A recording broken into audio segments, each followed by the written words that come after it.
தல நீரைகள் அப்பம் உடவள் பொறி கப்பியதறி முகன் அடிதேனி கற்றிடும் அடி அவர் புத்தியில் உறைவா கற்பகமன வினை கடிதேவும் சம்மதியம் வைத்திடும் அரண் மகன் மற்பொரு திரை உயர் யானை மத்தளவீரனை உத்தமி புதல்வனை மட்டவில் மலர் கொடு பணிவே வில்லடைவினை முற்படுகிறதல் முற்பட எழுதிய முதல்வோனே முப்புறம் எரிசனாட்சி மனோரமச்சது கொடு சிதாதி தீரா அத்துயரது கொடு சொப்பிரமணிபடும் அப்புணம் அதனிடையே மாயி அக்குறமகளுடன் அச்சிறு முருகனை அக்கணமணமருள் பெருமா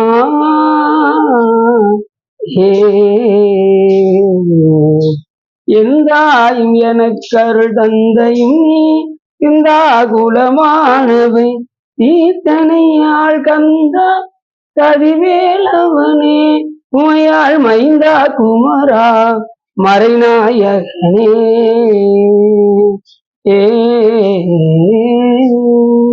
புலிர்கொண்டு பொழித்த புகழியர்கொன் கடல் போற்றி ஆளுவிசை கல்மிதப்பில் அணைந்த வீரான் அடி போற்றி வாழி திருநாவலூர் வந்தொண்டர் பதம் போற்றி ஊழிமணி திருவாத ஊரர் திருத்தாள் போற்றி.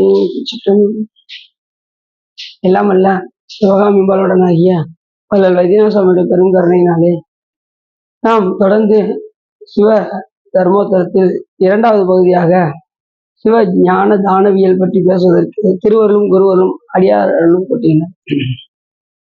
சென்ற முறை நம்ம பரம தர்மாதியல் பற்றி பார்த்தோம். அதில் சிவபூஜை எவ்வளவு முக்கியம் என்றும் சிவபூஜை செய்தவர்களும் அந்த சிவபூஜைக்கு உதவியர்களும் என்ன நிலை அடைவார்கள் என்பதை பற்றி பார்த்தோம். சிவபூஜை பண்ணுபவர்களும் அதற்கு உதவி புரிவர்களும் எங்க போவாங்க? சிவலோகம் சென்று. இரண்டாவது, சிவபூஜை எப்படியெல்லாம் செய்ய வேண்டும், எப்படி இறைவனை அர்ச்சிக்க வேண்டும் என்பதெல்லாம் பார்த்தோம். இப்பொழுது இந்த சிவஞானத்தை எப்படி தானமாக கொடுப்பது, சாமியை பற்றி பிறருக்கு எடுத்து கூறுவது, பொருளிடம் உபதேசம் கேட்பது, இதெல்லாம் சிவஞான தானவியல் என்று பெயர். அதற்கு முன் நாளைக்கு காலையில் செல்ல போட்டு நீ உங்களுக்கு தெரியாது, பார்த்துக்க மாட்டேங்க. நாளைக்கு நாளை கழிச்சு படிக்கணும். சரி, அப்படி மாணிக்கவாச பெருமான் கூறுகின்றார், அந்த பூசை எப்படி செய்ய வேண்டும் என்றால், முத்தனே முதல்வா முக்கனா முனிவா, முத்தனே முதல்வா முக்கனா முனிவா, மொட்டரா மலர் பறித்து இறைஞ்சி பக்தியால் பரவுவார் தமக்கு பரகதி கொடுத்து அருள் செய்யும் சித்தனே செல்வ திருப்பெருந்துறையில் செழுமலர் குருந்தம் மேவிய சீர் அத்தனே அடியேன் ஆதரித்து அழைத்தால் அதந்துவே என்று அருளாயே அப்படின்னு மாணிக்கவாச பெருமான். முத்தன், அவன் ஒருத்தன் தான் முத்தன். நம்மெல்லாம் முத்தன் கிடையாது, நம்மெல்லாம் பெத்தன், நம்மெல்லாம் பிறப்புக்கு உட்பட்டவர்கள். இறைவன் ஒருத்தர் தான் எப்பயுமே முத்தன். அவருக்கு பிறப்பும் கிடையாது, இறப்பும் கிடையாது. சரி,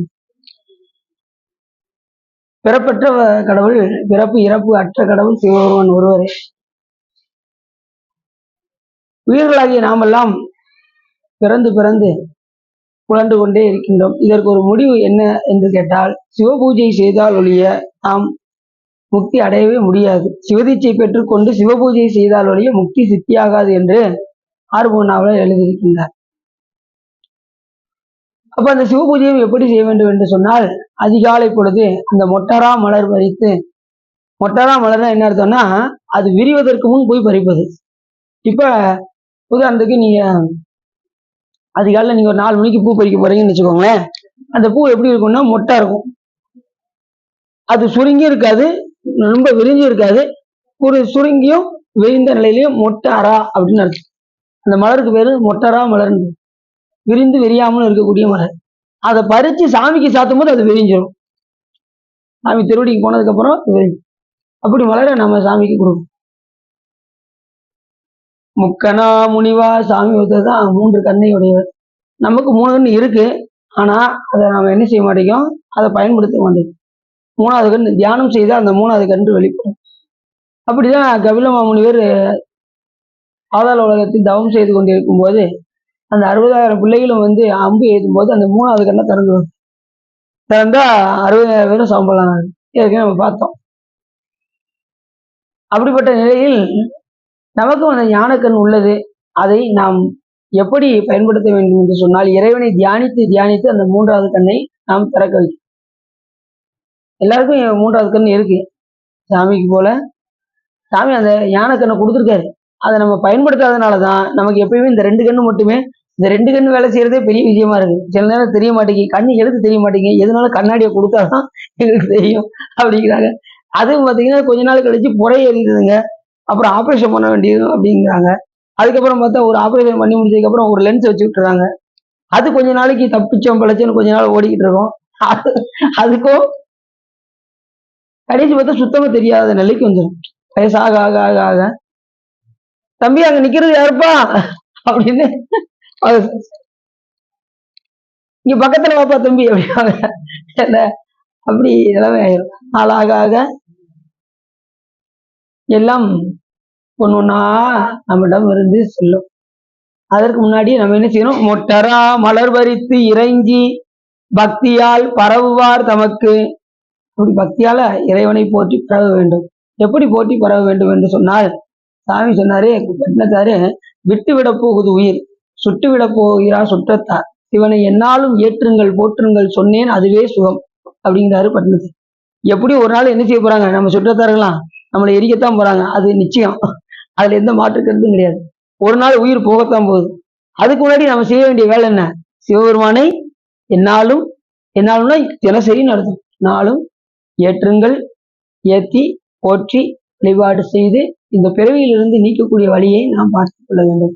அதற்கு என்ன அடிப்படை அப்படின்னா, மொட்டரா மலர் பறித்து இறங்கி பக்தியால் பரவுவார் தமக்கு. பக்தி எப்படி வரும் அப்படின்னா, அடிப்படையிலே முதல்ல திருக்கோயில் போய் பழகுறது, அதுக்கப்புறம் அடியார்களோடு சென்று அவங்க செல்ல வேண்டிய இடங்கள்லாம் யாத்திரை செல்வது, அதுக்கப்புறம் அவங்க தீட்சை எடுத்துருக்காங்களா நம்மளும் தீட்சை எடுப்போம் அப்படின்னு தீட்சை எடுக்கிறது, அவங்க அனுஷ்டானம் பண்றாங்களா நம்மளும் அனுஷ்டானம் பண்ணுவோம், அவங்க சிவபூஜை பண்றாங்களா நம்மளும் சிவபூஜை பண்ணுவோம். இப்படி ஒவ்வொரு நிலையிலையும் ஒரு அடியார்களை பார்த்து பார்த்து தான் வரும். அதனாலதான் அடியார்களோடு சேரணுங்கிறது. இப்ப அடியார்களோடு இல்லைன்னு வச்சுக்கோங்க, இப்ப வேட்டாளர் இருந்தோம்னா நம்ம ருத்ராஜம் போடுங்க என்ன வருமா, விபூதி போடுறது என்ன வருமா, எதுனாலும் இந்த முடுக்கொண்டு மட்டும் வைங்க அப்படியாங்கல்ல. இப்ப நம்ம கோயில கொடுக்கும்போது ஃபுல்லா பூசிடாதீங்க, கொஞ்ச காலம் வைங்க அப்படிப்பாங்க சில பேர். ஏன்னா அந்த பக்குவம் இல்லாத காரணத்துக்கு. இப்ப கொஞ்ச காலம் வைக்கணும்னா சாமி நெற்றியை கொஞ்சம் சிறுசா தான் படைச்சிருக்கணும், ஆனா 6 அங்குலம் படைச்சிருக்காரு. எதுக்காகனா அந்த 6 அங்குலத்திலையும் நாம திருநீர் பூச வேண்டும் என்பதற்காக. நல்லா பூசும், அத அறியாத போது அவங்க சிறுசா பூசணும்னு நினைப்போம். அறிந்ததுக்கு அப்புறம் ஓ இதுக்காக தான் நெற்றி படைக்கப்பட்டிருக்கு, எவரேனும் விளாடத்திட்ட திருநீரும் சாதனமும் கண்டால் உள்கி ஓராதே அவரவரை கண்ட போதே உகந்த அறிவை திறம் நிறைந்து என்று அப்பசாமிகள் கூறுவதற்கு அந்த நெற்றி எதற்காகனா திருநீர் பூசுவது. அப்ப பூசை செய்யும் போது நாம் எப்படி செய்ய வேண்டும் என்று சொன்னால், மொட்டாரா மலர் வைத்து இறங்கி பக்தியால் பரவுவா தமக்கு. இப்படி அடிப்படையில ஒவ்வொன்றா நம்ம செய்யணும். திருக்கோயிலுக்கு வருவது, அடியார்களோடு இணங்குவது, தலையாத்திரை மேற்கொள்வது, அப்படி அடியார்களோடு இருந்து சிவபூஜை செய்வது, சிவபெருமானை பற்றி பேசுவது, சிவபெருமானை பற்றி சிந்திப்பது, இப்படியே இருக்கிற இந்த கூட்டத்துக்கு தான் திருக்கூட்டம்னு பேரு. சாமியை பற்றி சிந்தனை பண்ணக்கூடிய இந்த கூட்டத்துக்கு திருக்கூட்டம். இது அல்லாதவர்களுக்கு தான் தெருக்கூட்டம்னு பேரு. நமக்கு அப்படி இப்படிப்பட்ட திருக்கூட்டம் நமக்கு கிடைத்திருக்கின்றதே, இது எவ்வளவு பெரிய பாக்கியம் என்று கருதி அந்த திருக்கூட்டத்தில் இருந்து நாமும் ஒரு குழுவில் ஒருவராக இருந்து இந்த பணியை நாம் செய்ய வேண்டும். என்ன பணி? ஏகனாகி இறைபணி நிற்றல். ஏகனாகி நிற்றல் என்பது எனக்கு என்று ஒரு அறிவு இல்லை என்றும், இறைபணி நிற்றல் என்பது எனக்கு என்று ஒரு செயல் இல்லை என்றும் நினைந்து நாம் இறைவனுக்கு பணி செய்ய வேண்டும். கொடுத்த எல்லா பணியும் இறைவனுடைய திருப்பணி, அவன் செய்ய நாம் செய்கின்றோம் என்கின்ற உணர்வோடு செய்தால் நமக்கு என்ன வராது? வினை ஏறாது, ஆகாமி வினை ஏறாது. ஆகாமி வினை ஏறலைன்னா என்ன உண்டாகும்? நமக்கு பிறவி வராது. ஆகாமி வினை ஏற ஏற நம்ம அடுத்தடுத்து பிறவி வந்துகிட்டே இருக்கும். அன்னைக்கே சொன்ன மாதிரி, சாமியப்பா நீ 1000 செஞ்சு வச்சிருக்க வேணா, உனக்கு ஒரு 200 கொடுக்கேன், போய் அனுப்பிச்சிட்டு வான்னு கொடுத்தா, இங்க வந்து 10,000 ஏத்திட்டு போனோம்னா யோசிச்சு பாருங்க. 10,000 விளைக்கிறதுக்கு ஏத்திட்டு போனோம்னா, இப்போ உன்ட்ட 200 தானே இப்போ கொடுத்து, நீ இப்போ 10,000 கொண்டு வந்திருக்கியே, என்ன செய்ய அப்படின்னு மறுபடியும் பிறகு வந்துகிட்டே இருக்கும். அப்ப அடிப்படை என்ன செய்ய வேண்டும் என்றால், நாம் மொட்டரா மலர் பறித்து இறைஞ்சி பக்தியால் பரவுவார் தமக்கு பரகதி கொடுத்தல் செய்யும். பரகதினா என்னது? மேலான கதி. அங்க போனாதான் நம்ம கீழே வர மாட்டோம். பரகதி கொடுத்தருள் செய்யும் சித்தனே செல்வ திருப்பெருந்துறையில். சாமி எப்போ எந்த நேரமும் என்ன சார் வாங்கிட்டான் சாமி எந்த நிலையிலையும் நம்ம சித்தத்திலே இருக்கக்கூடியவர். அதனால அவருக்கு சித்தன்னு பேரு. சித்தத்தை சிவன்பாலை வைத்தார்க்கும் அடி என்னாரு, புத்தியில் வைப்பாருக்கும் சொன்னாரா? எவ்வளவு வேணாலும் கலங்க சார், நம்ம அடியார் தருவாங்க. இந்த மறந்து விடுங்க, இது ஆஃப் பண்ண மறந்துடும் ஒரு சரி.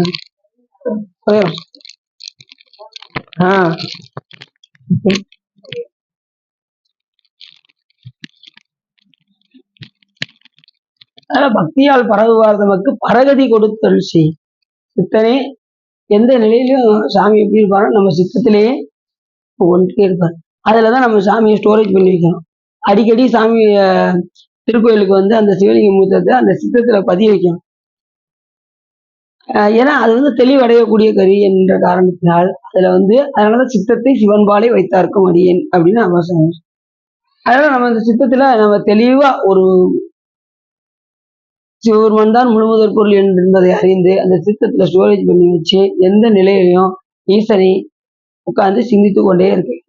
அது ஒன்றுதான் நமக்கு பரகதியை கொடுக்கும், மற்றதெல்லாம் கொடுக்காது.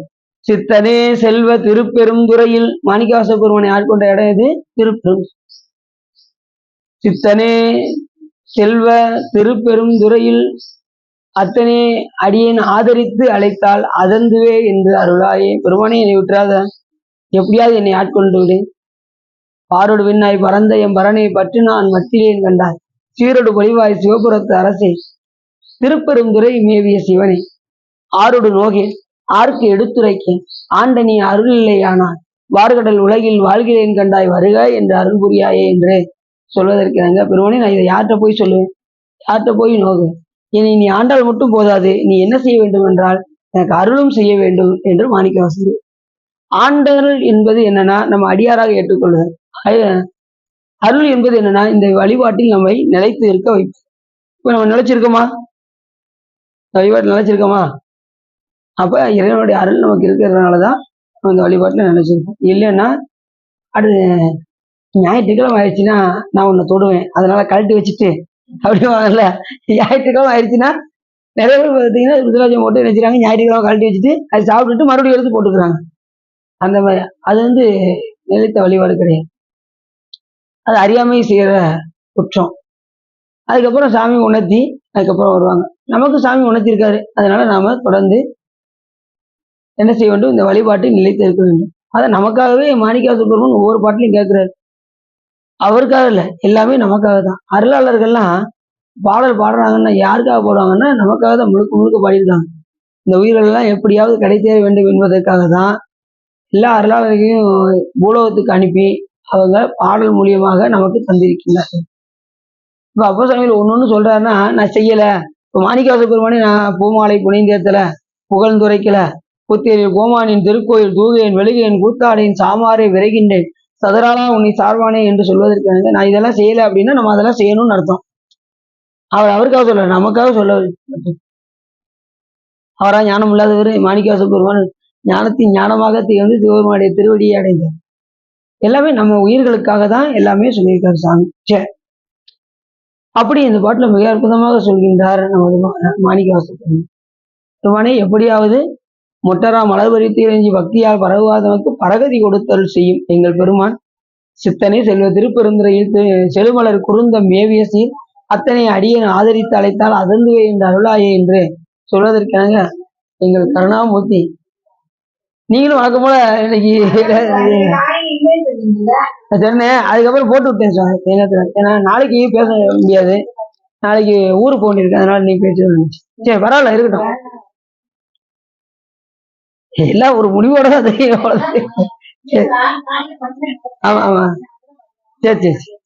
ஒரு நாளைக்கு படிங்க, நாளைக்கு அமாவாசைக்கு படிங்க. என்ன சொன்னா நாளைக்கு தை அமாவாசை வரேன், நாளைக்கு சொற்பொழிவு வைக்கலான்னு பார்த்தேன். வீட்டில் வேலை இருக்கட்டும், எல்லாம் ஈஸி. சரி, இன்னைக்கு அமாவாசை இப்போ ஸ்டார்ட் ஆயிருச்சு.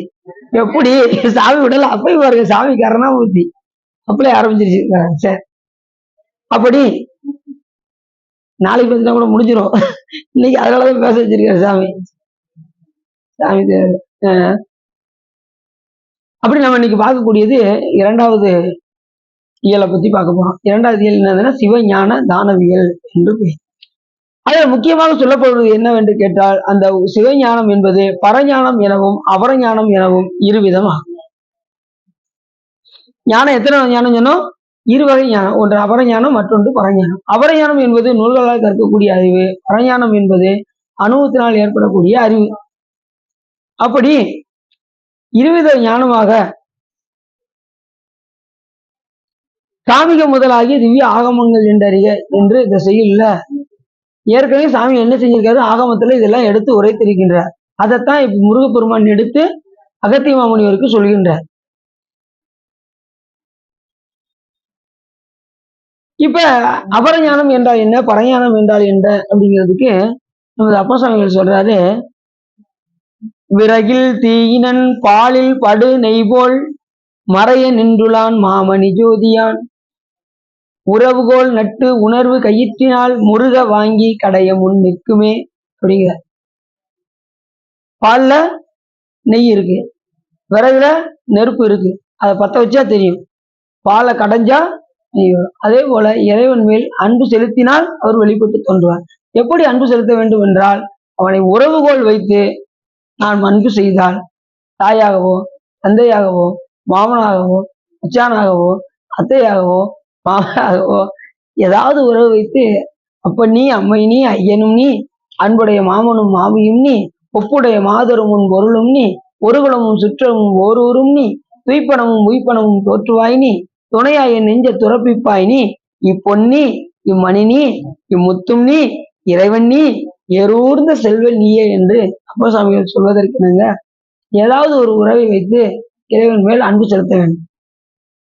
இப்ப ஞானசம்பந்த பெருமான் எடுத்துக்கிட்டேன்னு வச்சுக்கோங்களேன், அவர் எப்படி அன்பு செய்திருக்காரு அப்படின்னா, தாய் தந்தை அந்த முறைப்படியில அமையப்பெற வழிபாடு செஞ்சு. இப்ப அப்பசாமிகள் எடுத்துக்கிட்டீங்கன்னா, ஆண்டான் அடிமை, அவன் ஆண்டான், நம்ம எப்பயுமே அடிமை. என் கடன் பணி செய்து கிடப்பதேன்னு சொல்றாருல, தன் கடன் அடியேனையும் தாங்குதல் என் கடன். அடிமைக்கு வேலை என்னன்னா, பதில் என்னன்னு கேட்கக்கூடாது, என்ன வேலை செய்யணும்னு கேட்கக்கூடாது, பணி செஞ்சுக்கிட்டே இருக்கணும். அதான் அடிமைத்தரத்தோட. நாமளும் அப்படித்தான் இருக்கணும். இறைவனுக்கு முன்னாடி எந்த நேரமும் அடிமைத்தரத்தோட தான் இருக்கணும். நம்ம பணி செய்யும் போது எப்பயுமே நம்ம அவனுக்கு அடிமை அடிமை அடிமைன்னு அதை அடிக்கடி நம்ம மண்டையில கொட்டிக்கிட்டு நம்ம அடிமை அடிமைங்கிற தரத்திலே தான் இருக்கும். நம்ம பெரிய ஆளு, நான் எவ்வளவு பெரிய சூழ்நிலையாரு, என்ன கண்டுக்கிடவே மாட்டேங்க நீ அப்படின்லாம் சொன்னான்னு வச்சுக்கோங்க, எப்பயுமே அடிமைத்தனத்தோடு. அவங்க போன் கிடைக்கல, அவங்க சொன்னேன் அவங்கள்ட்ட சொல்லி. சரி, ஒண்ணும் பிரச்சனை இல்லை, ஒரு காரணம் தான். சரி, இருக்கட்டும் இருக்கட்டும். என்ன அப்ப என்ன சொல்றாரு அப்படின்னா, ஏதாவது உறவுகளை வைத்து ஞானசம்பந்த பெருமான் தாய் தந்தையார், அப்பர் சுவாமிகள் ஆண்டான் அடிமை, சுந்தரம் சுவாமிகள் தோழமை நண்பராக பாவித்தார் சுவாமி. மாணிக்கவாச பெருமான் எப்படி அப்படின்னா, குரு சிஷ்யன் என்கின்ற முறைப்படி சிவபெருமான் அவரை ஆட்கொண்டார். இப்ப இப்பேற்பட்ட குரு சிஷ்ய பராயத்தெல்லாம் ரொம்ப சாதாரண விஷயம் கிடையாது. குருவாகவும் சிஷியராகவும் சில பேருக்கு சாமியே குருவாக வந்துடுவார். இப்ப அருணைநாத பெருமானுக்கு சுவாமி வந்துட்டார், முருக பெருமானே வந்துட்டார். அது மாதிரி மாணிக்கவாச பெருமானுக்கு சிவபெருமானே வந்துட்டார். எப்படி உபதேசிங்க, முருகப்பெருமான் ஒரு அந்தராக அவர் மேல கீழே விழுவும் அப்படியே தாங்கி பிடித்தார் அருணைநாதர். சாமி, நான் எதுக்குமே உதவாதேன், நான் செய்யாத தப்பு கிடையாது, என்னை ஏன் தடுத்தீங்க அப்படின்னு சொல்லி கேட்கும்போது, இப்பா நீ நிலை தடுமாறிய காலத்திலும் கூட உன்னுடைய வழிபாடை நீ விடாமல் செய்த காரணத்தினால் உன்னை தாங்க வேண்டிய சூழ்நிலை எனக்கு உருவாகியது அப்படின்னு முருகப்பெருமான் சொன்னார். அப்ப அடியனுக்கு செய்ய வேண்டிய உபதேசம் என்ன அப்படின்னு கேட்டாரு. அப்ப சாமி சொன்னாரு, சும்மா இரு சொல்லற அப்படிங்க. 12 ஆண்டுகள் ஊனை வெறுத்து உடலை வெறுத்து 12 ஆண்டுகள் தவம் செய்தார். 12 ஆண்டுகள் எப்படி போச்சுன்னு கேட்கீங்களா? நீங்க கண்ணை மூடினாலே ஆண்டுகள் போறது தெரியும். ஞானிகளுக்கெல்லாம் அப்படிதான் இருக்கும். அன்னைக்கு ஒரு வட்டம் நாங்க எல்லாம் போயிருந்தோம், தென்மலைக்கு பக்கத்துல ஒரு முருகன் கோயில் இருக்கு, ஒரு மலை மேல. அந்த மலை மேல நாங்க எல்லாம் முன்னாடி ஒரு ஒரு 10 வருஷத்துக்கு முன்னாடி, ஒரு 2010 இருக்கும். அப்ப நாங்க எல்லாம் போனாங்க. அதில் போய் ஆளாளுக்கு ஒரு பக்கம் உட்காந்து தியானம் பண்ணோம். அடியார்கள் எல்லாம் ராமநாத சுவா இவங்க எல்லாம் இருக்காங்களா, எல்லாருமே ஆளாளுக்கு ஒரு திசையில உட்காந்து தியானம் பண்ணோம். சும்மா இப்படி கண்ணை மூடி உட்காந்து சாமி சிந்தனை பண்ண முடியும். 1 மணி நேரம் ஆயிடுச்சு, என்ன சீக்கிரம் வாங்க, எங்க எந்திங்க எந்திங்க எந்திங்க, கீழே நட திறந்துட்டாங்க, வாங்க கீழே போவோம் அப்படின்னா 1 மணி நேரம் போறதே தெரிய மாட்டேங்குது. அப்ப சாமி ஆழமா சிந்தனை பண்ணா 1 மணி நேரம் போறது தெரியாது. அப்ப ஞானிகளுக்கு எப்படி இருக்கும் பாருங்க, அவங்க கண்ணு முன்னாலே 1 வருஷம் வேகமா ஓடிடும். அப்படிதான் நம்ம நேற்று போனோம்ல திருவாவடுதுறைக்கு, ஆண்டுக்கு ஒரு பாடலாக திருமூல தேவநாயனார் அப்படி ஆழ்ந்து சிந்திச்சு எழுதினார்னா 1 வருஷம் ஓடிடும். அடுத்து முடிச்சு பார்ப்பாரு, அடுத்து 1 வருஷம் முடிஞ்சதுக்கு அப்படி 2வது பாடல அப்படி எழுத ஆரம்பிச்சு. இப்படி ஆண்டுக்கு ஒரு பாடலாக 3000 வருஷம் 3000 பாடல் எழுதினார். இது வந்து அனுபவ படிப்பு, இது வந்து அனுபவப்பட்ட படிப்பு. சரி, அப்படி திருமூலர் 3000 பாடல்களை அழிச்சார் எங்க திருவாவடுதுறை. அப்படி ஞானிகளுக்கெல்லாம் கண்ணு மூடினாலே அந்த ஆண்டுகள் போறது தெரியாது. அது போல நமக்கும் ஆண்டு நிமிஷம் போறது தெரியாது. ஆனா மனம் கொண்டு இறைவனை வழிபாடு பண்ணணும். அதனால ஒரு நெறிய மனம் வைத்து உணர் ஞான சம்பந்தன் உரை செய்த திருநெறிய தமிழ் வல்லவர் தொல்வினை தீர்தல் எளிதாமே என்று ஞான சம்பந்த பெருமான் சொல்றாரு. எந்த வழிபாடுனாலும் பண்ணுங்க, ஆனா அந்த மனத்தை வந்து ஒருநிலைப்படுத்தணும். நீ உலவர பண்ணி செஞ்சா உங்களுடைய கவனம் முழுவதும் அதுல இருக்கணும். உலவர பண்ணி இப்படி செஞ்சுக்கிட்டு வீட்டுல நம்ம மகன் என்ன பண்ணிட்டு இருக்கான்னு தெரியலையே அப்படின்னு என்ன செய்யக்கூடாது, ஒரு ஒற்றை எடுத்துக்கிட்டே நீங்க என்ன செய்யக்கூடாது, வீட்டை சிந்தனை பண்ணக்கூடாது. சில பேர் பாத்தீங்கன்னா உலவர பண்ணி செஞ்சுக்கிட்டு இருக்கும்போது குடும்பத்தை பத்தி இங்க வச்சு பேசிக்கிட்டு இருக்காங்க. அதாவது ஒற்றை எடுத்துக்கிட்டே என்ன செய்யறாங்க, குடும்பத்தை பத்தி பேசிக்கிட்டு இருக்காங்க. அப்படி பேசக்கூடாது, சாமியை பத்தி பேசலாம். சாமி அம்மா நீங்க போன வாரம் எந்த கோயில் திருக்கோயில் போனீங்க அப்படின்னு சாமியை பத்தியே பேச, மற்ற இதை பத்தி பேசக்கூடாது. மற்றதை பத்தி பேசினா வினை ஆயிரும். அதனால இறைவனுடைய புகழ் பேசிக்கொண்டே அந்த இறைப்பணியை நாம் செய்யும் போது அது சொல்றாருல, பூவல்லி கொய்யாமலை சொல்றாருல, பூவார் மலர் கொண்டு இல்ல இல்ல பூ இல்ல இல்ல பூவல்லி கொய்யாமை இணையார் திருவடி, இணையார் திருவடி எந்தலை மேல் வைத்தலுமே துணையான சுற்றங்கள் அத்தனையும் துறந்தொழிந்தே அணையார் புனல் தில்லை அம்பலத்தை ஆடுகின்ற புனையாளன் சீர்பாடி பூவல்லி கொய்யாமோ. எப்படி பறிக்க சொன்னாரு, பூவை புனையாளன் சீர்பாடி சிவருமான் புகழ் பாடிக்கொண்டே பூவை பறிக்கணுமா. நீங்க வீட்டு நினைச்சுக்கிட்டு நினைச்சிக்க கூடாது, பறிக்க கூடாது. 2வது இறைவனுடைய நாமத்தை சொல்லிக்கொண்டே பறிக்கலாம், மனதுக்குள் நினைத்து கொண்டே பறிக்கலாம். 2வது எச்சி வெளியில தெரியக்கூடாது.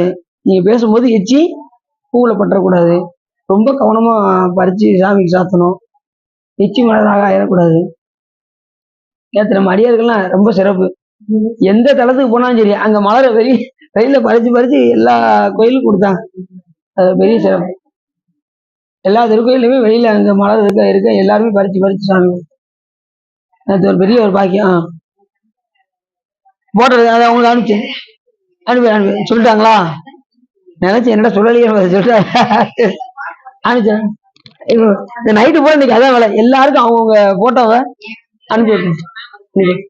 சரி அனுப்பிடுவோம் சார், கண்டிப்பா அனுப்பி.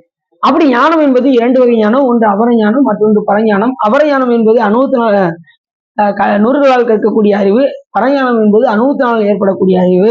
இந்த நூல் வந்து கொஞ்சம் உங்களுக்கு சிக்கலா தான் இருக்கும், ஆனா நல்ல புரியும்படி சொல்லிட்டு உங்களுக்கு நல்லா புரிஞ்சிடும், நீங்க நல்லா கேட்ச் பண்ணிக்கிறீங்க. இது சிவஞான தானவியல், சாமியை பற்றி பிறருக்கு எடுத்து கூறுவது, இதெல்லாம் மிகப்பெரிய புண்ணியச்சே. இந்த இதுக்கு என்ன என்ன புண்ணியம்லாம் கிடைக்குங்கிறதெல்லாம் இந்த நூல்ல வரப்போகுது. சிவஞான தானம், அதாவது ஞான நூல் தனை ஓதல், ஓதுவித்தல், கேட்புவித்தல், தான் கேட்டல், ஈனமில்லா நற்பொருள் அதனை சிந்தித்தல், இவை 5ம் இறைவனை அடைவிக்கும் எளிமையான பூசை.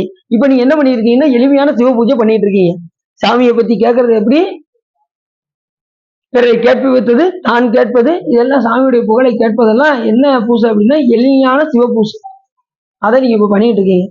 அதுவும் இந்த புண்ணிய காலத்துல, அமாவாசை என்கின்ற இந்த புண்ணிய காலத்துல, அதுவும் தை அமாவாசை, இப்பேற்பட்ட அமாவாசை, அதுல சிவபெருமானை பத்தி சிந்திக்கிறது எவ்வளவு பெரிய புண்ணிய செயல். அப்பேற்பட்ட ஒரு வாய்ப்பு இறைவன் நமக்கெல்லாம் அந்த காலத்தை நமக்கு எடுத்து கொடுக்கிறார். இந்த காலத்தை நம்ம பயன்படுத்தி கொள்ள வேண்டும். சிவபெருமானை நினைந்து நினைந்து அவன் புகழை கேட்டு கேட்டு கேட்டு இந்த புண்ணிய காலத்தெல்லாம் நம்ம என்ன செய்யணும், பயனுள்ள காலமாக ஆக்கி கொள்ள வேண்டும். காலையில் பாடுனீங்களா? திருமுறை காலையில் பாடுனீங்களா?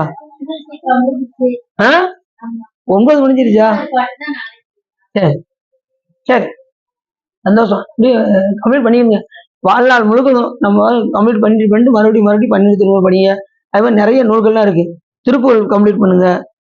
என்ன அடுத்து வந்து எத்தனையோ நூல்கள் இருக்கு. நமக்கு வந்து கந்தர் அந்தாதி இருக்கு, கந்தர் அனுபூதி இருக்கு, கந்தர் அலங்காரம் இருக்கு. ஒவ்வொன்றையும் ஒவ்வொரு நாளைக்கு பாடுங்க. சரிதானா? கந்தர் அலங்காரம் 100 பாட்டில் பாடுங்க. அடுத்து இல்ல காலையில திரும்ப வச்சுட்டு சாயங்காலம் இந்த மாதிரி நூலா பாடுங்க. அப்படிப்பட்ட நிலையில இப்ப நீங்க கேட்கக்கூடியது என்னது? சிவஞானத்தை பற்றி கேட்டேன். இதெல்லாம் எளிஞான பூசை அப்படின்னு பேரு. சிவஞான சித்தியார் என்கின்ற நூல் நமக்கு சொல்லுங்க. ஸ்டேட்டஸ்ல பாத்தீங்களா? பார்த்தா இப்ப ஓடி வரேன் அப்படிங்களா? சரி ரைட்டு. எல்லாமே கொஞ்சம் லேட்டா தான் பார்த்துருக்காங்க நினைக்கிறேன். சரி,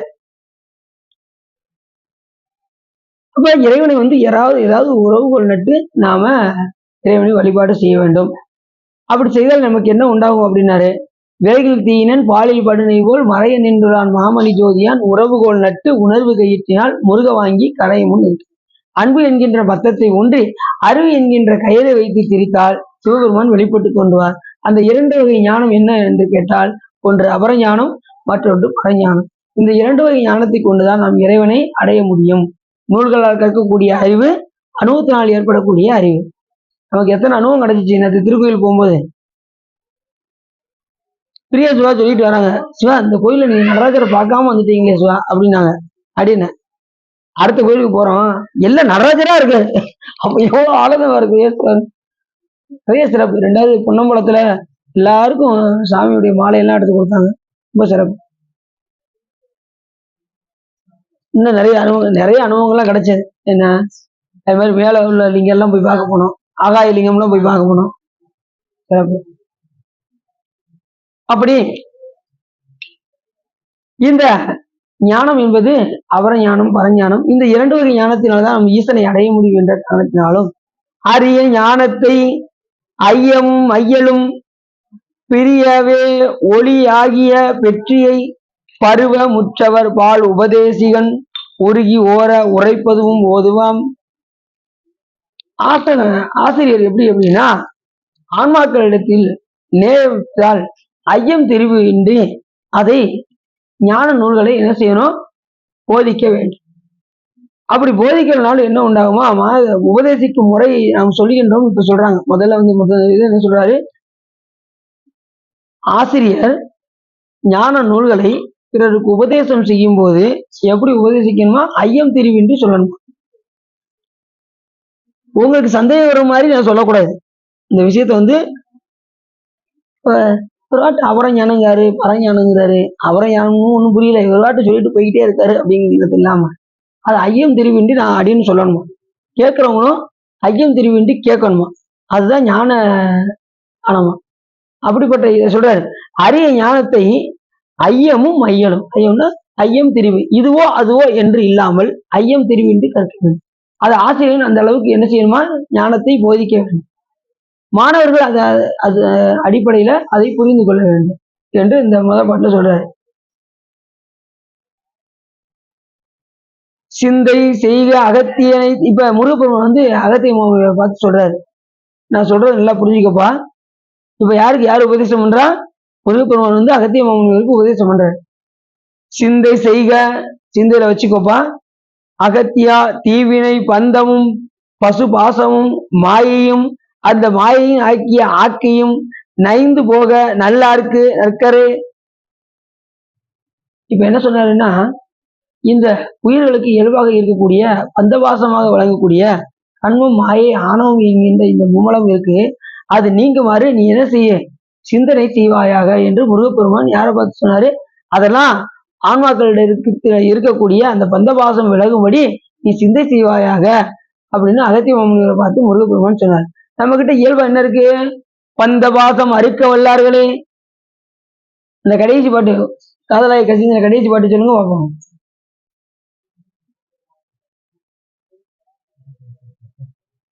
இவதாங்க நூலே எடுக்கணும் அப்படிங்கிறீங்களா?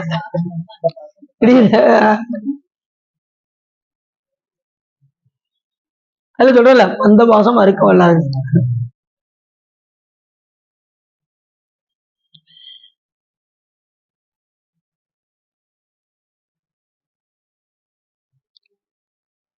நைஸ் அப்படி போகுது.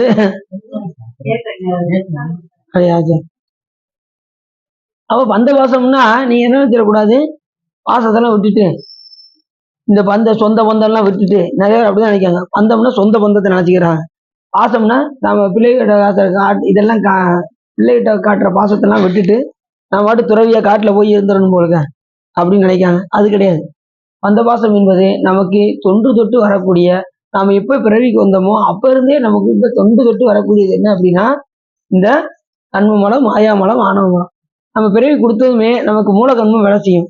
இந்த மூலகன்மமும் மூல மாயையும் அடுத்து ஆணவ மலமும் இந்த மும்மலமும் நம்மை பற்றி கொண்டிருக்கு. ஆணவ மலம் தான் ஸ்ட்ராங்கா நம்மளை என்ன செய்யுது, கட்டி இருக்கு. சாமி என்ன செய்யறாரு, 2 மலத்தை கூட்டி வைக்கிறாரு. அது ஒன்று கண்ம மலமும் மற்றொன்று மாயா மலம். அது இயல்பாகவே எப்படி இருக்கு, அது பிறவி நம்ம வரும்போதே நம்ம கூட வருது. எது கண்மம் மூல கண்மமா வருது, மாயையும் அப்படியே இருக்கு. மாயை என்றும் உள்ள பொருள், நல்லா தெரிஞ்சுக்கோங்க. இந்த உலகம் ஆகிய மாயை என்று உள்ள பொருள், கண்மம் என்று உள்ள பொருள். பதி பசு பாசு. பதி என்பது இறைவன், பசு என்பது உயிர்கள், பாசம் என்பது தலைகள் என்று சொல்லக்கூடிய கண்மமலம், மாயாமலம், ஆணவம்.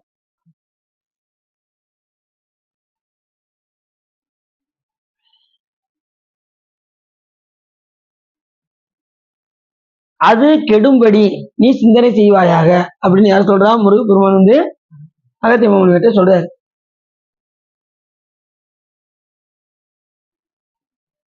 அடுத்து சொன்னாரு, விதவெனப்படும் தாதுவின் வித்தையின் உதய 6 உயிர்களுக்கு உயிராகிய பதி தனக்கு குருவும் அது பக்குவர் மதி தனக்கு விளக்கென வைத்தது. அப்படி செய்கின்ற ஞான உபதேசம் செய்யக்கூடிய குரு செய்யும் போது இந்த ஆன்மாக்களுக்கு எப்படி இருக்குமா, தீபம் போல பிரகாசிக்கும். இப்ப நம்ம எப்படி இருந்தோம்னா, ஆரம்பத்துல நம்ம முழு இருட்டுல இருந்தோம். முழுக்க முழுக்க துன்பம் என்கின்ற முழு இருள், அதுங்க ஒரு வெளிச்சம் கூட இல்லாத நிலையில நம்ம இருந்தோம். இப்ப சாமி நம்ம மேல் கருணை வைத்து என்ன செஞ்சாரு, நமக்கு உடம்பை கொடுத்தார். இந்த மாயை நமக்கு எப்படின்னா விளக்கு ஒளி போல, முற்று ஒளி கிடையாது. இந்த விளக்குழியை பிடிச்சு நீ என்ன செய்ப்பா, என்னிடம் அடைவாயாக அப்படின்னு சொல்லி சாமி மாயை கொடுக்குறார். இந்த மண்ணில் நமக்கு பிறக்க வைத்து மாயையில இருந்து நமக்கு இந்த உடம்பை படைத்து நமக்காக கொடுக்குறார். இந்த ஆக்கைய கொடுக்குறார். ஏற்கனவே போன சொன்னார் பார்த்தீங்களா, ஆக்கையும் நைந்து போகுது. யாருக்குன்னா எதனால வருதுன்னா வினையால நமக்கு இந்த உடம்பு வருது. இந்த உடம்பு நம்மகிட்ட இருந்து போகணும் அப்படின்னா இறை வழிபாடு செய்யாம போகாது. அதுக்கு ஞான உபதேசம் பண்ணாம இந்த இது போகாது. ஞான உபதேசம் கேட்டு தீட்சை பெற்றுக்கொண்டு சிவதீட்சை பெற்றுக்கொண்டு சிவபூஜை செய்தாலுடைய முக்தி சித்தியாகாது என்று அருணாவலர் கூறுவதற்கிணங்க நாம அந்த நிலையில இருக்கணும். ஞான உபதேசம் பெற்றது மட்டும் பிரச்சனை கிடையாது, தீட்சை வாங்கணும். தீட்சை வாங்கினது மட்டும் கிடையாது, அதன் வழி நடக்கணும். அதுதான் ரொம்ப முக்கியம். கற்றல், கேட்டல், சிந்தித்தல், தெளிதல், நிட்டை கொடுத்தல். இவ்வளவு நிலை இருக்கு, 5 நிலை இருக்கு. முதல்ல என்ன சொன்னேன் பாத்தீங்களா, கரெக்டா சொன்னாங்க ஜெயசம். கற்றல், இது ஒரு கற்றல். அடுத்து சிந்தித்தல்,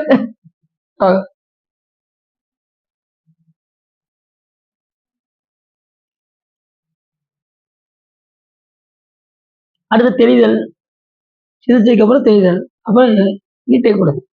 கற்றல், கேட்டல், சிந்தித்தல், தெளிதல், நீட்டை. இது உங்களுக்கு கஷ்டம் மாதிரி தெரியுதா? ரொம்ப கற்றலுங்காரு, அப்புறம் கேட்கணுங்காரு, நம்ம கேட்டுக்கிட்டு தான் இருக்கோம். அப்புறம் சிந்திக்கணுங்கிறாரு, எப்போ எங்கேயும் உட்காந்து எல்லாம் நினைக்கிறேன். கேட்க கேட்க உங்களுக்கு புரியும். அது கொஞ்சம் கஷ்டமா இருக்க மாதிரி தெரியும், ஆனா ஈஸியா புரியும். உங்களுக்கு எளிமையா புரிக்கிற மாதிரி சொல்றேன். ஏதாவது சந்தேகம் இருந்தா என்கிட்ட கேளுங்க, சரிதானா? இந்த நூல் கொஞ்சம் டஃப்பா இருக்கிற மாதிரி இருக்கும், ஆனா ஈஸியா இருக்கும், சரிதானா?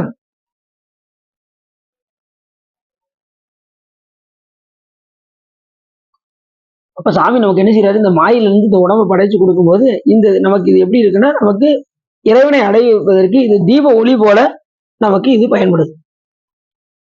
இந்த ஒளிலாம் சாதாரண ஒளி. இந்த ஒரு சூரிய ஒளிக்கே நம்ம என்ன செய்யறோம், ஆனா இவ்வளவு பிரகாசமா இருக்கு. ஆனா சாமி எப்படிப்பட்டவர், எப்படி ஒளியா இருப்பாரு பாருங்க, பேரொளி. அவர் ஆதியும் அந்தமும் இல்லாத பெரும் ஜோதி அப்படின்னாரு. சாமி வந்து சுயம் பிரகாசம், எந்த நிலையிலையும் வியோம வியாபினி வியோம ரூபாய சர்வ வியாபினி. சாமி வந்து சர்வ வியாபகமாக எல்லா பொருளையும் சுயம் பிரகாசமாக சிவபெருமான் இருக்கு. அங்கிங்க எனாதபடி எங்கும் பிரகாசமாய், எங்க பார்த்தாலும் பிரகாசம். சாமி வந்து எல்லா உலகத்திலையும் பிரகாசம். அது இல்லாத இடம் பூராமே ஆணவ மலை இருக்க வேண்டிய இடம். இந்த உயிரிட்ட முற்றுமை இறைவனை காண முடியாம தடுப்பது எதுனா நம்ம கிட்ட இருக்கக்கூடிய ஆணவ மலை, அது முழு இருள். புரியுதா உங்களுக்கு? அப்ப சாமி என்ன செய்யறாரு, அந்த இருளை நீக்கி நமக்கு அருள் செய்வதற்காக குருவாக வந்து என்ன செய்யறாரு, சிவபெருமான் நமக்கு வந்து அருள் செய்கிறார். ஞானோபதேசம் கேட்கறது ரொம்ப முக்கியமான விஷயம். அப்ப சாமி சுயம் பிரகாசமாக இருந்து அங்கிங்கெனாதபடி எங்கும் பிரகாசமாய் ஆனந்த பூர்த்தியாகி அருளோடு நிறைந்து இருக்கக்கூடியது எது அப்படின்னா சிவம். நமக்கு என்ன செய்யுது, உருக்கும் நம்மை பணிகொள்ளும் என்பது கேட்டு திறம்பாடி தெல்லேனம் குட்டமும் கூட யார் சொல்றா, மாணிக்கவாசகர். திருவாசத்துல ஒண்ணு பாத்தீங்கன்னா அப்படியே மாணிக்கவாசகர் நமக்காகவே அருளி செஞ்சிருக்காரு. ஒவ்வொரு பாட்டும் அவ்வளவு ஞானம். சரி, அப்படி அந்த ஞான சாஸ்திரத்தை உபதேசிக்கும் முறை வந்து எப்படின்னா, 4 சாதியினும் உள்ளோர் பருவமுற்றிய பாவகம் ஓந்து பின் உருகி ஓதும் உண்மையை மறிவு வாய்வடை பாடையின் வல்லவர்க்கு அரிய ஆரியனும் தானும் அறைகவே. இது என்ன சொல்ல வராது அப்படின்னா, இந்த 4 வர்ணத்தார்களுக்கு சொல்லுவாங்களாம். இந்த 4 வர்ணத்தார்கள் யார் அப்படின்னா, பிராகிருதம், சௌரசெனி, மாகதம், வைசாசம் என்கின்ற ஆரியம் வந்து பாத்தீங்கன்னா உள்ள சமஸ்கிருதம். இந்த நூல்கள் எல்லாம் வந்து எதுல இருக்குன்னா சமஸ்கிருதத்துல தான் இருக்கு. இப்ப சமஸ்கிருதத்துல ஓதுறவங்க சமஸ்கிருதத்தை தான் ஓதணும். இப்ப வேதத்தை தெரிஞ்சவங்க வந்து எதுல ஓதணும்னா சமஸ்கிருதத்துல தான் ஓதணும். இப்ப நமக்கு அதை பத்தி தெரியாது. அப்ப நாம எதுல ஓதணும்னா தமிழ்ல தான் ஓதணும். ஆனா இந்த 2 மொழியும் அருளி செய்தது யாரு அப்படின்னா சிவபெருமான் தான் அருளி செய்தது. வானவன்கான் வானவருக்கு மேல் ஆனவன்கான் வடமொழியும் தென் தமிழும் மழைகள் 4 மாணவன்கான் அப்படிங்கிறாரு அப்ப சாமி. அப்ப வடமொழியை கொடுத்ததும் சாமி தான், தென் தமிழை கொடுத்ததும் சிவபெருமான் தான். நிறைய பேர் என்ன செய்யறாங்க, இந்த வடமொழியை ஒதுக்கி வைக்கிறாங்க. அது மிகப்பெரிய வடமொழியை பாணினிக்கு வகுத்தருளி அதற்கு இணையா தொடர்புடைய தென் தமிழை குருமுனிக்கு உபதேசம் செய்தார். யாரு? சிவபெருமான் யாருக்கு? வடமொழியை பாணினிங்கிற முனிவருக்கும் தமிழை வந்து குருமுனியாகி அகத்தியமா முனிவருக்கும் வந்துச்சு. அப்ப ஞான சாஸ்திரத்தை கேட்கறதுக்கு கூட என்ன உண்டு, அந்த வர்ணத்தார்கள் 4 வகையான வர்ணத்தார்கள்.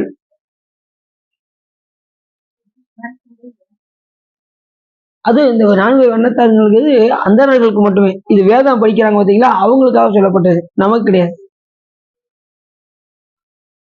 இப்படி உபதேசம் செய்யும் போது ஆசிரியன் மாணாக்கனை சிவன் என சிந்திக்கும் முறைமை. இப்ப சொல்லக்கூடிய ஆசாரியரை நம்ம எப்படி பார்க்கணும் அப்படின்னா சிவமாக பார்க்க வேண்டும் அப்படின்னு இந்த நூல் சொல்ல போகுது. என்ன சொல்ல போகுது அப்படின்னா, ஒப்பில்லா ஒருவன் சிவன் ஓதிய ஒப்பில்லா. இந்த நூலை அருளிச்சது யாரு? சாமி ஏற்கனவே ஆகமங்கள்ல சொன்ன அந்த சிவ வாக்கியத்தை நமக்கு சிவ தர்மோத்தரமாக எடுத்து கொடுத்திருக்கின்றார். யாரு? நம்ம மலையான சம்பந்தர். அத முருகப்பெருமான் அகத்திய மாமுனிவருக்கு அருளி செய்ததாக மலையான சம்பந்தர் நமக்கு இந்த நூலை தந்திருக்க. அப்ப கேட்கக்கூடிய மாணவர் எப்படி இருக்கணுமா, சொல்பவர் சிவபெருமானே என்று நினைக்கணுமா. ஒப்பில்லா உரை தன்னை உரை உகந்து ஒப்பில்லா அவுணர் வாக்கிடும் உத்தமன் ஒப்பில்லார் அவனே என ஓர்க்கவே அப்படின்னு சொல்றாரு. இதுல என்ன சொல்றாரு, ஞானத்தை உண்டாக்கி ஞானாசிரியன் இப்ப நம்ம சாதாரணமா நம்மளை போன்ற ஆன்மாவாக்காக நம்ம குருநாதர் நமக்கு உபதேசம் பண்றாங்கல்ல குருநாதர், அவங்கள வந்து நம்ம எப்படி செய்யக்கூடாது, நம்மளை போன்ற அவரும் ஒரு உயிர் தானே அப்படின்னு நினைக்க கூடாது. நினைத்தால் குற்றம்.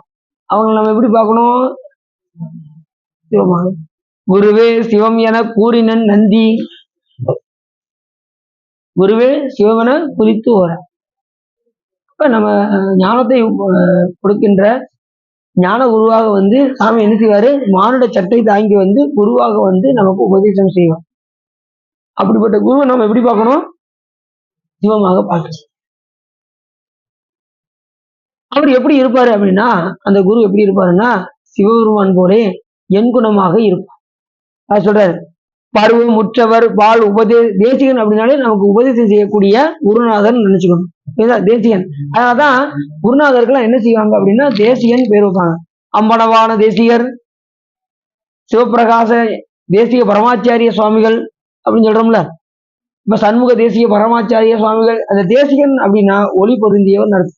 நம்மளுடைய அஞ்ஞானத்தை நீங்கி விஞ்ஞானத்தை கொடுக்கக்கூடியவர்களுக்கு பேர் என்ன பேருன்னா தேசிகன் என்று. தேசன் சிவலோகன் தில்லை சிற்றம்பலத்துள் ஈசனார் கண்பாரியா ஆரெலோரெம்பாவாய். யார் பாடுறா? மாணிக்கவாசகர். அது எப்படிப்பட்டவனா தேசன், இப்படி ஒளி பொருந்தியவன் எல்லா இடத்துலையும். சில பேர் பார்த்தீங்கன்னா முகத்தை பார்த்தாலே என்ன தேஜஸ் அப்படிம்பாங்க, பார்த்துருக்கீங்களா? இந்த முகத்தை பார்த்தாலே பார்த்துக்கிட்டே இருக்கணும் போல இருக்கு அப்படிம்பாங்கல்ல. இந்த தேஜஸ், அந்த ஒளி பொருந்தி அந்த முகத்தை பார்த்தா அப்படி பார்த்துக்கிட்டே இருக்கு. சில பேர் பார்த்தனே, இவன் என் கண்ணுக்கு முன்னாடி நீ நிக்க சொல்லாத, ஓ இடத்த காலி பண்ணு அப்படிம்பாங்க, பார்த்துருக்கீங்களா? சில பேர் பார்த்தீங்கன்னா அப்படி இருப்பாங்க. அதெல்லாம் பாவம் அப்படின்லாம் நினைக்க கூடாது. எல்லாருக்கும் சாமி ஒரே போலதான் கொடுத்துருக்காரு. என்ன அவங்க செய்த வினைக்கு தகுந்தவாறு முகம். அது ஆனா எல்லாரையும் சாமி அழகா தான் படைச்சிருக்காரு. எல்லாருமே கண்ணாடியில பாக்கீங்களா? எல்லாரும் கண்ணாடியில பாக்க அழகாதான் படைச்சிருக்காரு. ஆனா நமக்கு எப்படி தெரியுதுன்னா நம்ம இப்படி இருப்போமோ அப்படி இருப்போமோ அப்படின்னு நமக்குள்ளே ஒரு இதை நம்மளே வளர்த்துக்கிட்டு 1 மணி நேரமா கண்ணாடியில போய் நின்றுக்கிட்டு இப்படி செய்வோமா அப்படி செய்வோமா என்ன செய்வோம் ஏது செய்வோம் நம்மளே போட்டு மனம் புழுங்கி நம்ம வினைக்கு தகுந்த நம்ம என்ன செய்யறோம், நம்ம அறிவு அப்படிதான் வேலை செய்யும். நம்ம கீழான அறிவு இருந்துச்சுன்னா நம்ம எண்ணம் பூரா அப்படியே தான் போகும். புரியுது அவங்களுக்கு? அப்ப நம்மளுடைய எண்ணம்லாம் எப்படி இருக்குன்னா மேலான எண்ணமாக இருக்கு. யாவருக்கும் மேலாம் அளவில்லா சீருடையனாக வழங்கக்கூடிய சிவபெருமானை சிந்தித்தால் நமக்கு கீழான உணர்வு நமக்கு வரும். அப்ப மேலான உணர்வு தான் நமக்கு என்ன வரணும், வரணும். அளவில்லாத சீருடையாக வழங்கக்கூடிய சிவபெருமானை நாம் எந்த நிலையிலும் சிந்திக்க வேண்டும். அப்படி அவருக்கு என்ன இருக்குன்னாரு, பரமனுக்குள் என் குணம் பற்றுவன். 8 குணம் எப்படி சிவபெருமானுக்கு என் குணமோ அதே போல நமக்கு குரு உபதேசம் செய்கிற குருநாதன் எப்படி இருப்பாங்க, என் குணம். முருகப்பெருமானை சொல்லும்போது அறிஞர் சொல்லுவாரு என் குண பஞ்சரனே அப்படிம்பாரு. எப்படி சிவபெருமானுக்கு 8 குணம் சொல்றோமோ அதே போல முருகப்பெருமானுக்கு சொல்லும்போது என் குண பஞ்சரனே. அந்த 8 குணம் என்னது? தன் வயத்தனாதல், இயற்கை உணர்வினாதல், இயல்பாகவே பாசங்களில் இருந்து நீங்குதல், அப்புறம் தூய உடம்பினன் ஆதல், அடுத்து பேராற்றல், பேரறிவு, வரம்பில் இன்பமுடைமை. எவ்வளவு சொல்றாரு பாருங்க. ஒற்றும் உணர்தல். இப்படி 8 குணம் சாமிக்கு உண்டு. நம்மை போன்ற முக்குணம் இறைவனுக்கு கிடையாது. நமக்கு என்ன குணம் இருக்கு? 3 குணம். தாமசம், ராட்சசம், சாத்விகம் என்கின்ற 3 குணம். இறைவனுக்கு ஏன் இறைவனுக்கு குணம் சொல்லப்படுது அப்படின்னா, அப்படி குணம் சொல்லப்படலைன்னா அந்த பொருளே இல்லைன்னு ஆயிடும். அப்ப சிவபெருமானுக்கு குணம் சொல்லணும். அப்ப இந்த எண் குணம் உடையவன் இறைவன் வந்து எப்படிப்பட்டவன்? எண் குணம். அது எல்லா நூல்களுமே சொல்லுது. இப்ப மாணிக்கவாசக பெருமான் சொல்றாரு, இயக்குமாறு 64 வரை எண் குணம் செய்த ஈசன். 8 குணம். கோளிர் பொறியியல் குணமிலவே என் குணத்தான் தாளை வணங்கா தலை. வள்ளுவர் சொல்றாரு, 8 குணமுடைய இறைவனை இந்த பிறவில நீங்க அவனுடைய திருவடியை நீங்கள் பற்றவில்லை என்றால் நம்ம என்ன செய்ய முடியாது, பிறந்து பயனில்லாம ஆகிவிடும் அப்படின்னு சொல்றாரு. திருவள்ளுவர் கரெக்டா தானே சொல்லியிருக்காரு. திருவள்ளுவர் கரெக்டா தானே சொல்லியிருக்காரு. 9ஆம் பாட்டுல கோளிர் பொறியியல் குணமிலவே என் குணத்தான். என் குணத்தான்னா 8 குணமுடைய இறைவனாகிய சிவபெருமானை ஏன்னா வேற எந்த தெய்வத்துக்கும் 8 குணம் சொல்லப்படல. அதுதான் சிறப்பு. நம்ம சிவபெருமானுக்கு என்ன செய்திருக்காங்க, 8 குணம் உடையவன். அதனாலதான் திருக்குறள்ல நீ அதை வச்சே தெரிஞ்சுக்கலாம். மிகப்பெரிய சிவனடியார் யாரு? திருவள்ளுவர். மிகப்பெரிய சிவனடியாருங்கிறத நம்ம அப்ப தெரிஞ்சுக்கலாம். ஏன்னா அவர் பிரம்மா தான் இங்க வந்து பிறந்தது. நீங்க சின்ன பிள்ளைங்க 6ஆம் கிளாஸ் புத்தகத்தை நீங்க வாங்கி பாருங்க. அதுல திருக்குறள் போட்டிருப்பாங்கல்ல, அதுல அவருடைய இயற்பெயர் எடுத்து பாருங்க, நான்முகன் போட்டிருக்கும். நீங்க வாங்கி பாருங்க, ஒன்றும் பிரச்சனை. நீங்க அழகா நீங்க எங்கனாலும் வாங்கி பாருங்க. 8ஆம் கிளாஸோ 6ஆம் கிளாஸோ புக்கு வாங்கி திருக்குறளுக்கு பாத்தீங்கன்னா அவர் இயற்பெயரே ஒரு 2-3 பேர் போட்டிருக்கும். அதுல ஒன்று நான்முகன். நான்முகன் யாரு? பிரம்மா தான் பூலோகத்துல வந்து வள்ளுவராக பிறந்தது. சரஸ்வதி தேவி தான் பூலோகத்துல வந்து ஔவையாராக பிறந்தது. அப்படி எல்லாருக்கும் தோற்றம் உண்டு. சிவபெருமான் ஒருத்தருக்கு தான் தோற்றமும் கிடையாது, முடிவும் கிடையாது. எந்த விதமான பிறப்பு இறப்பு சிவபெருமானுக்கு கிடையாது. அப்படி 8 குணமுடைய இறைவன் எல்லா நூல்களுமே நமக்கு சொல்லக்கூடிய ஒரு விஷயம் என்னன்னா என் குணம். இயக்குமாறு 64 வரை என் குணம் செய்த ஈசனை மயக்கமாயதோர் மும்மலப்பல வல்வினைக்குள் அழுந்தவும். துயக்கருத்து என்னை ஆண்டு கொண்ட நின் தூய்மலர்கள் தந்து என்னை கயக்க வைத்தடி யாருமுனை வந்து காட்டினாய் கழுக்குண்டிடு அப்படிங்கிறாரு மாணிக்காசன். இப்படி என் குணத்தை பத்தி எல்லா நூல்களும் சொல்லுது, எல்லா புராணங்களும் நமக்கு சொல்லுது. அப்ப 8 குணமுடைய இறைவன் யாருன்னா சிவபெருமான். கோளில் பொறியியல் குணமிலவே என் குணத்தான் தாளை வணங்கா தலை. தாள் என்பது திருவடி. இந்த பிறவியில் 8 குணமுடைய இறைவனாகிய சிவபெருமானுடைய திருவடியை பற்றவில்லை என்றால் பிறந்து பயனில்லை அப்படின்னு சொல்லு. அதானே நல்ல பொருள் தானே. அப்படி இந்த இதுல எப்படி சொல்றாரு, என் குணம் பற்றுவன் பருவமற்றவர் பால் உபதேசிகன் நரகிடைப்படி வானோடும் நாளரே. இது என்ன சொல்ல வர்றாருன்னா, இந்த 8 குணம் என்று நீ அறிவாயாக, எப்போதும் நீ அறிவாயாக என்று இந்த பாட்டுல சொல்றாரு. அது மாதிரி பாத்தீங்கன்னா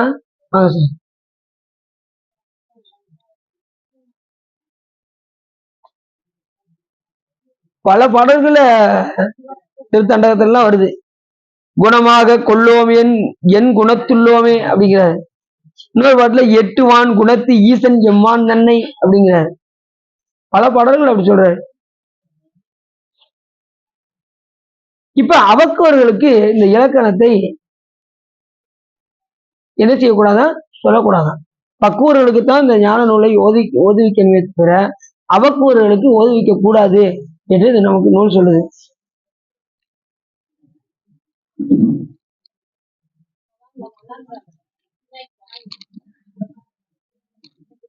இந்த நூலை ஓதுவார்க்கு இடை ஊறுவாரை பாரவர் வாத பாடனர் வாக்கை மறப்பவர், இந்த நூல்களை கேட்காதவர், இந்த பொருளை தெரியாமல் இருப்பவர், இந்த நூலை பலகாரும் பயிற்றாது விட்டவர்கள், இந்த நூலை பயிலாம விட்டவங்க, அது மாதிரி அந்த நாம 4 குலம் சொன்ன பார்த்தீங்கன்னா அந்த குலத்தோர் இருந்தோராக சொல்லப்படும். அந்த 4 குலத்தோர் அன்றி இழிகுலத்தோராக.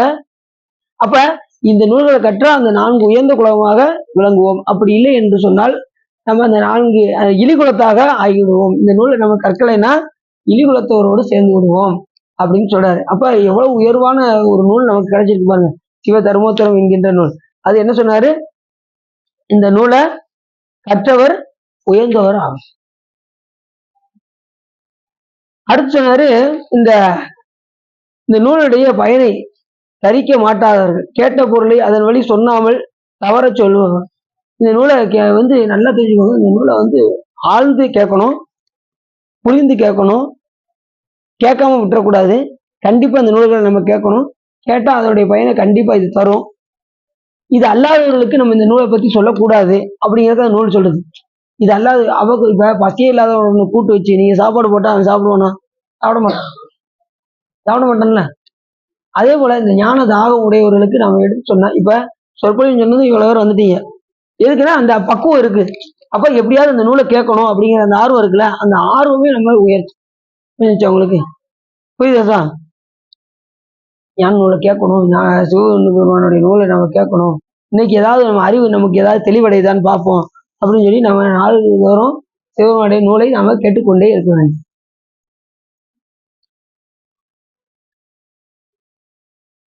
அது என்னன்னு சொன்னாரு,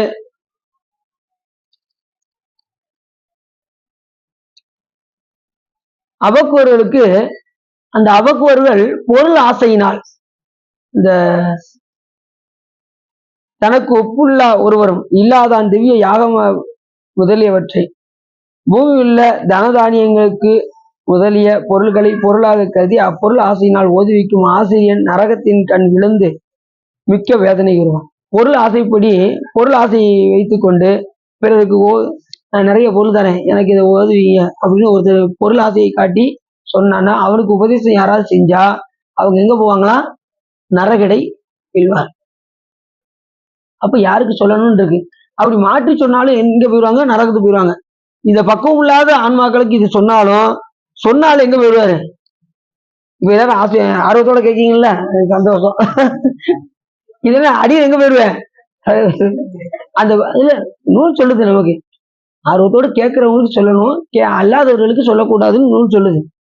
அபக்கூர்களுக்கு சொல்லக்கூடாது, அந்த அனுபவம் உள்ளவர்களுக்கு, அந்த ஞானம் உள்ளவர்களுக்கு தான் இந்த நூலை கூற வேண்டும் என்று நமக்கு சொல்லுது.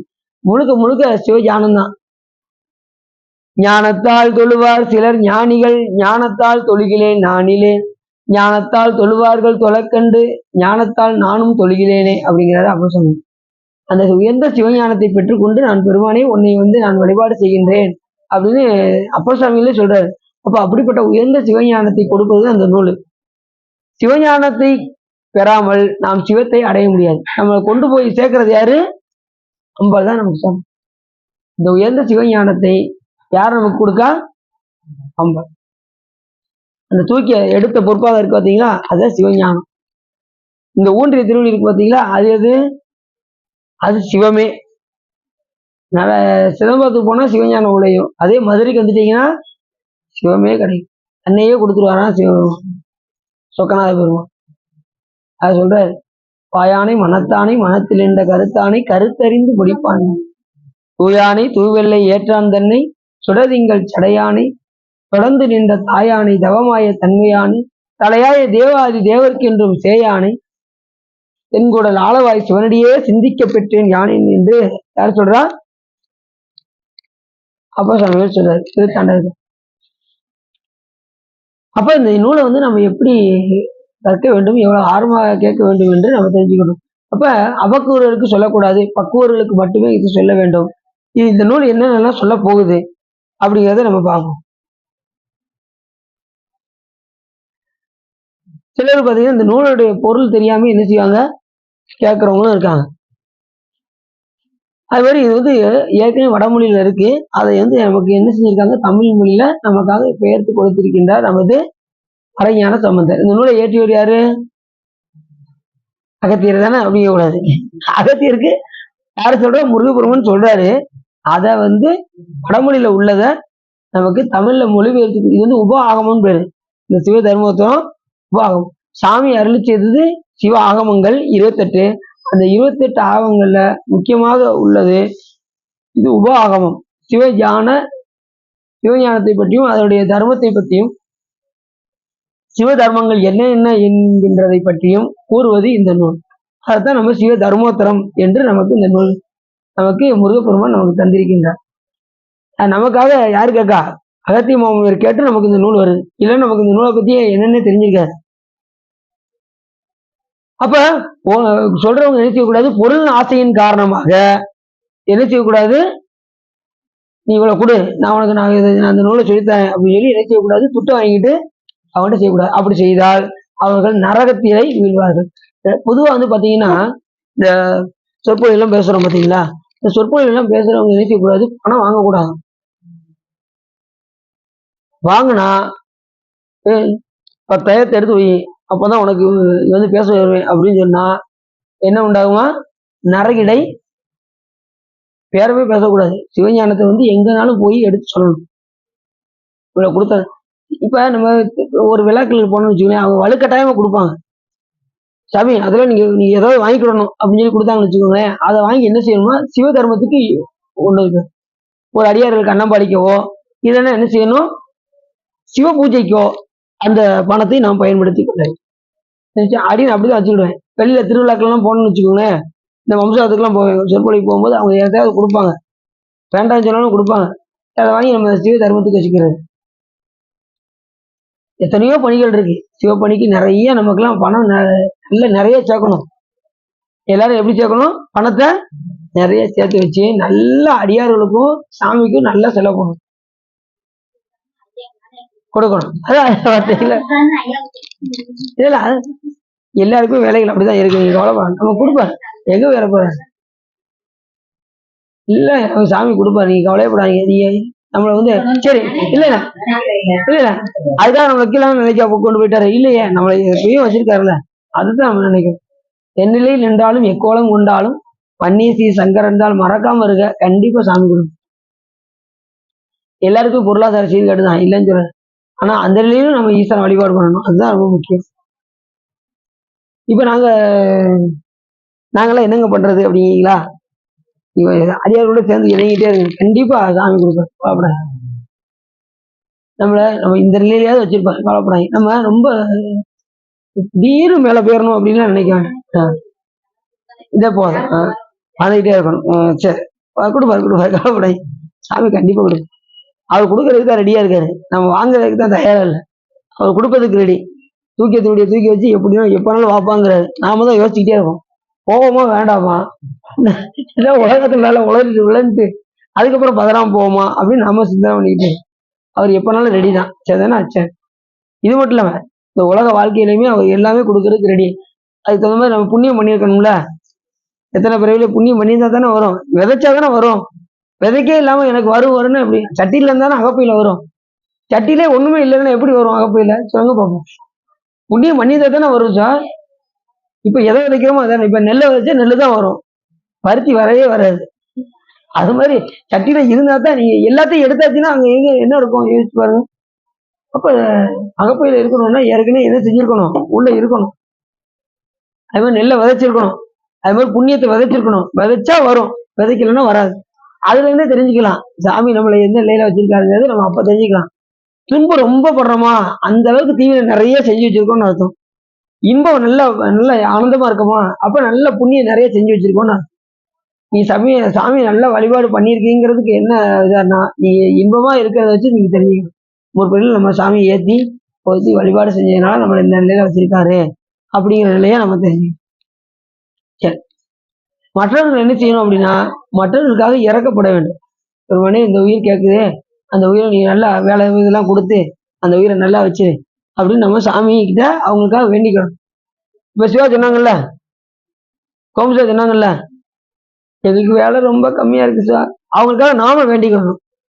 நம்ம எல்லாரும் சிவபெருமான்கிட்ட முறையிட்டு எப்படியாவது அவங்களுக்கு வேலை கொடுத்து நல்ல நிலைக்கு வரணும்னு சொல்லி நம்ம அவங்களுக்காக வேண்டும். இது அவங்களுக்கு நானே நல்லா இருக்கணும், எனக்கு கிடைக்க வேண்டியதெல்லாம் கிடைக்கணும் அப்படின்னு நினைச்சோம்னா நம்ம கீழான்னு நினைக்கணும். சரி, அப்படி இந்த நூல் வாங்கிட்டீங்களா, ஏதாவது கொடுத்தீங்களா? இன்னும் யாருக்கு கொடுக்கணும்? கீழே உங்ககிட்ட தான் கொடுத்துருக்கீங்க. என்கிட்ட கொடுத்தாங்க, நான் அக்காட கொடுத்துருக்கேன்.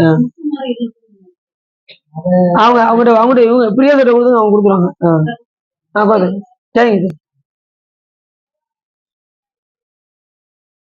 இப்ப சாமி என்ன பண்ணுவாரா, ஈசன் தானும் இவனிடத்து. இப்ப சாமி என்ன செய்யறாரா, இந்த மானுட சட்டை தாங்கி வந்து குருநாதருக்கு உள்ள வந்து சாமி ஈசன் தானும் இவனிடத்து தேய்ந்து உயிர்ப்பு பாசம் தன்னை பறிப்பு பெண் பழுதகள் வாசகன் சொல்வன் மற்றவன் தன் புகழ் பேசுவார் எவர் பேசரும் பெற்றியா. என்ன சொல்ல வர்றாரு அப்படின்னா, ஆன்மாக்களுடைய பாசங்களை தீட்சையினால் சேதித்து, ஆணவத்தை எப்படி செய்யறாரா சாமி, தீட்சை கொடுத்து, பரிசு தீட்சை, நயன தீட்சை, வாசக தீட்சை. குருநாதர் என்ன செய்வாங்க, குருநாதருக்கு முன்னாடி போய் உட்காந்து என்ன பண்ணுவாங்க, முதல்ல உங்களுடைய அஞ்ஞானத்தை நீக்குவாங்க. ஒரு கர்ப்ப புள்ளி நீக்கிறாங்களா, பார்ப்பாங்களா அவங்கள, அது வந்து நயன தீட்சைன்னு பேர். உங்களை தொடுவாங்களா, அது பரிச தீட்சைன்னு பேர். உபதேசம் பண்ணுவாங்களா, அது வாசக தீட்சைன்னு பேர். இது 3 வாங்கினீங்களா வாங்கலையா? ஒரு நிமிஷம் இருங்க, நான் யோசிச்சுக்கிறேன். கூடாது, இதெல்லாம் குருநாதர் பண்ணுவாங்க. நீங்க ஒண்ணு அங்க போயாச்சானே ஒண்ணும் ஓட மாட்டேங்கி, அங்க முன்னாடி போய் உட்கார்ந்ததான் எங்களுக்கு தெரியும், வேற எதுவும் எங்களுக்கு தெரியாது. அப்படி சாமி இந்த மாதிரி தீட்சைய நமக்கு என்ன செய்வாரு, மானுட சட்டை தாங்கி வந்து குருநாதருக்கு உள்ள வந்து கொடுப்பாரு. அவர் சிவத்தை சிந்திச்சுதான் என்ன செய்வாங்க, அவங்க தீட்சை கொடுப்பாங்க. நாம எப்படி நினைக்க கூடாது, அவங்கள நம்மை போன்ற உயிராக நினைக்க கூடாது, கொடுப்பது சிவபெருமானே அப்படின்னு நினைக்கணும். அப்படி என்ன செய்வாரா, பாசம் தன்னை பறிப்பன் முன்பிறவில செய்த வினைகள் எல்லாம் என்ன செய்வாங்க, நீக்குவாங்க. அரசா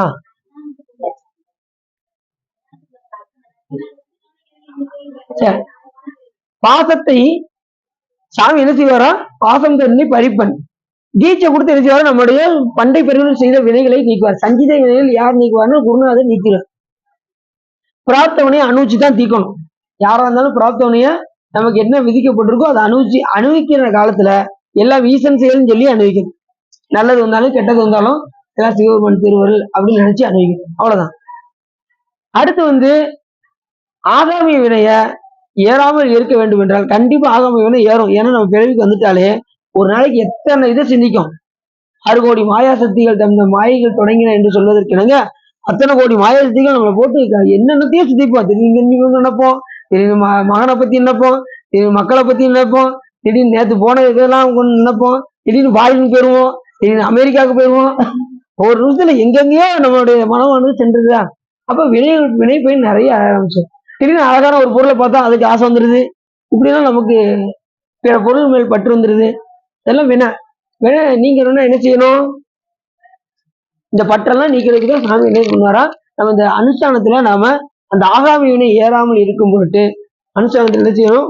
இந்த வழியா 11 மந்திரங்களை சொல்லி சாமிகிட்ட கண்ம பலன்கள் முழுவதும் ஆத்ம தவம் ஜவம் கண்ம பலன்கள் முழுவதும் சமர்ப்பயாமை என்று சொல்லி சாமிகிட்ட கொண்டு வந்து அப்ப 3 வினையை நீங்கிருவான். சஞ்சீத வினையை குருநாதர் எரிச்சிருவாரு.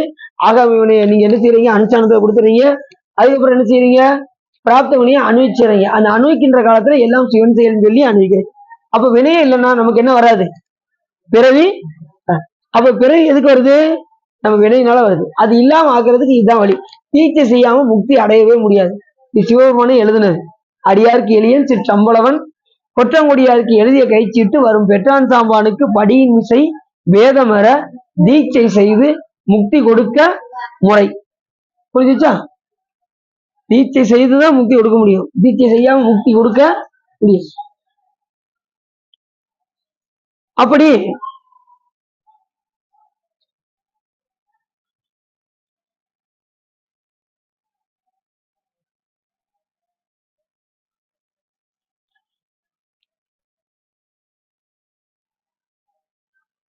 தனக்கு ஒப்பும் ஒருவரும் இல்லாத சிவன் அருளி செய்த திவ்ய ஆகமத்தை ஆசிரியன் மாணவருக்கு உபதேசிக்கும் முறையை சொன்னான்.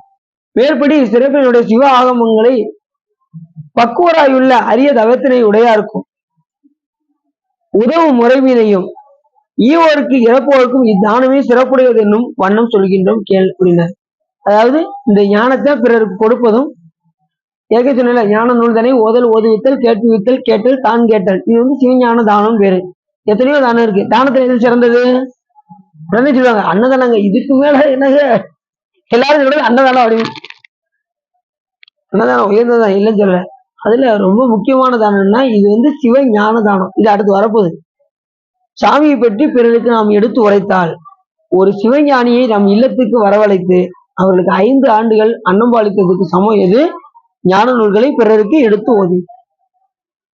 நம்ம இதுல முக்கியமான என்னன்னா நம்ம சிவஞானி எங்கன்னு பார்க்கணும். அதுதான் பெரிய விஷயம். அதை கிடைக்கிறது ரொம்ப கஷ்டம். சிவஞானிய பார்க்கறது ரொம்ப கஷ்டம். அப்ப நம்ம என்ன செய்யலாம்? ஞானியை நம்ம அடைய வேண்டும் என்றால் இந்த நூல்களை பிறருக்கு எடுத்து சொன்னா நமக்கு அது கிடைக்கும். ஏதாவது சாமி பத்தி பிறருக்கு எடுத்து சொல்லுது. பிறருக்கு எடுத்து சொல்ல என்ன சொன்னேன்? 5 ஆண்டுகள் ஒரு சிவஞானியை இல்லத்துக்கு வரவழைத்து அன்னம்பாளித்தது. அப்ப ஞான நூலை பிறருக்கு எடுத்துரைப்பது எவ்வளவு சிறப்புன்னு நம்ம அப்பதான் பார்க்கணும். சாமியை பத்தி வாய்ப்பு கிடைக்கும் போது நீங்க கேட்டது மட்டும் இல்லாம இருக்குமா பிறருக்கு எடுத்து சொல்லணும். நம்ம கேட்டுட்டு பிறகு வீட்டுல போய் நீங்க என்ன செய்வீங்க? பாப்பரை போய் சொல்லுவீங்களா? நீங்க சொல்லுவீங்களா? சொல்லணும். தம்பிட்ட எடுத்து சொல்லணும். நீங்க அண்ணன் எடுத்து சொல்லணும். அவங்க நீங்க மாமாட்ட எடுத்து சொல்லணும். இன்னைக்கு நான் போய் சொற்படி கேட்டீங்க. ஞான நூலை பிறருக்கு சொல்லணும்னு சொல்லியிருக்காங்க. முதல்ல உட்காருங்க. உட்கார்ந்து கேட்டே அப்படிங்க. அவங்களுக்கு ஆர்வம் இருந்தா சொல்லுங்க, இல்லைன்னா வேணும். ஆர்வம் இருந்தாட்டும் சொல்லணும். ஆர்வம் இல்லாதவங்களுக்கு சொல்லக்கூடாது. புரியுது? அவங்களுக்கு யாரும் இன்னும் என்ன நம்ம வழிபாட்டுல யாரையும் கட்டாயப்படுத்தக்கூடாது. கட்டாயப்படுத்தினா அந்த உயிர் வராது. அதை மட்டும் ஆழமா தெரிஞ்சுக்கணும். என்ன சட்டு சவுண்ட் இருக்கு?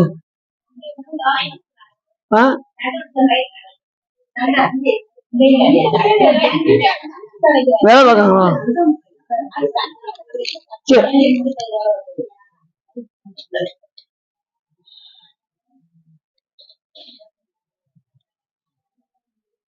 இப்படி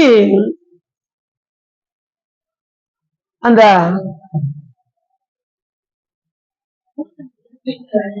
சிவஞான கோஷத்தை தானம் செய்வோன் முதற்கண் பராபரடை முதல் பூசை பண்ணிடுக. அதன் பின்பு இப்ப சிவஞான கோஷத்தை முதல்ல என்ன செய்யணுமா? சிவபெருமான பூசிக்கணுமா? சிவஞானம் செய்யறவங்க, சிவஞான தானம் பண்றவங்க சிவபெருமானை பராபரனை முதல் பராபரன் பேரு, சாமிக்கு என்ன பேரு? பராபரன். அம்பாள் பராபரை பராசக்தி. அம்பாளுக்கு வந்து பராபரனை முதல் பூசை பண்ணிடுக. அதன் பின்பு பராபரனுக்கு ஒத்த பரஞானத்தை, பரஞானம்னா அம்பாள், சாமி வந்து பராபரன் பராபரை, அவருக்கு ஒத்த அம்பாளை சொல்றாரு. சிவஞானத்தை பரிவுறவே பராபரனை போதிக்கும் பரஞானம் பாவிக்கும் பராபரனை தேசிகனை அதன் பின்பு பகவிதியால். இப்ப என்ன செய்யணுமா, முதல்ல வந்து சிவஞான தானம் செய்வோம். முதல்ல என்ன செய்யணுமா, பராசக்தி ஆகிய மேலான சிவனை அர்ச்சனை செய்ய கடவுள். முதல்ல வந்து என்ன செய்யணுமா, சாமியை அர்ச்சனை செய்யணும். அர்ச்சனை செய்யும் போது நீங்க என்ன செய்வீங்க, வழக்கம் போல ஒரு 8 போற்றியை சொல்லிட்டு, ஈசனடி போட்டு, எந்த அடி போட்டு, தேசரடி போட்டு, பூசை முடிஞ்சு அப்படின்னு எரிஞ்சு போயிடக்கூடாது. அதிக நேரம் சாமியை வந்து அர்ச்சிக்கணும். அர்ச்சிக்க அர்ச்சிக்க நம்ம உயர்ந்துகிட்டே போவோம். புரியுது உங்களுக்கு? இறைவனை அர்ச்சிக்க உயர்ந்த நிலையை அடையும். இன்னும் இந்த பிறவி அதுக்கு தான், இறைவனை அர்ச்சிப்பதுக்கு தான் அந்த பிறவியை. அது சொல்ற அர்ச்சிக்க கடன்.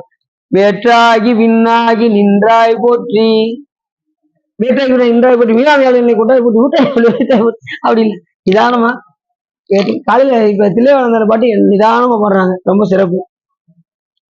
அப்படின்னு கூட கொஞ்சம் வேகமா போயிருவேன், அதனாலதான் மக்கள்கிட்ட விட்டேன். சரி அவங்க பேச பாடுவாங்க அப்படின்னு. ஏன்னா சரி, தில்லைவாழ்ந்த பாட்டு நம்ம பூஜையில பாடிடுவோம். எப்பயுமே அந்த பாட்டை விட்டுறக்கூடாது.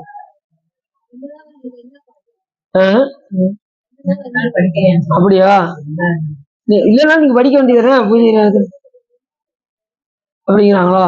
சரி.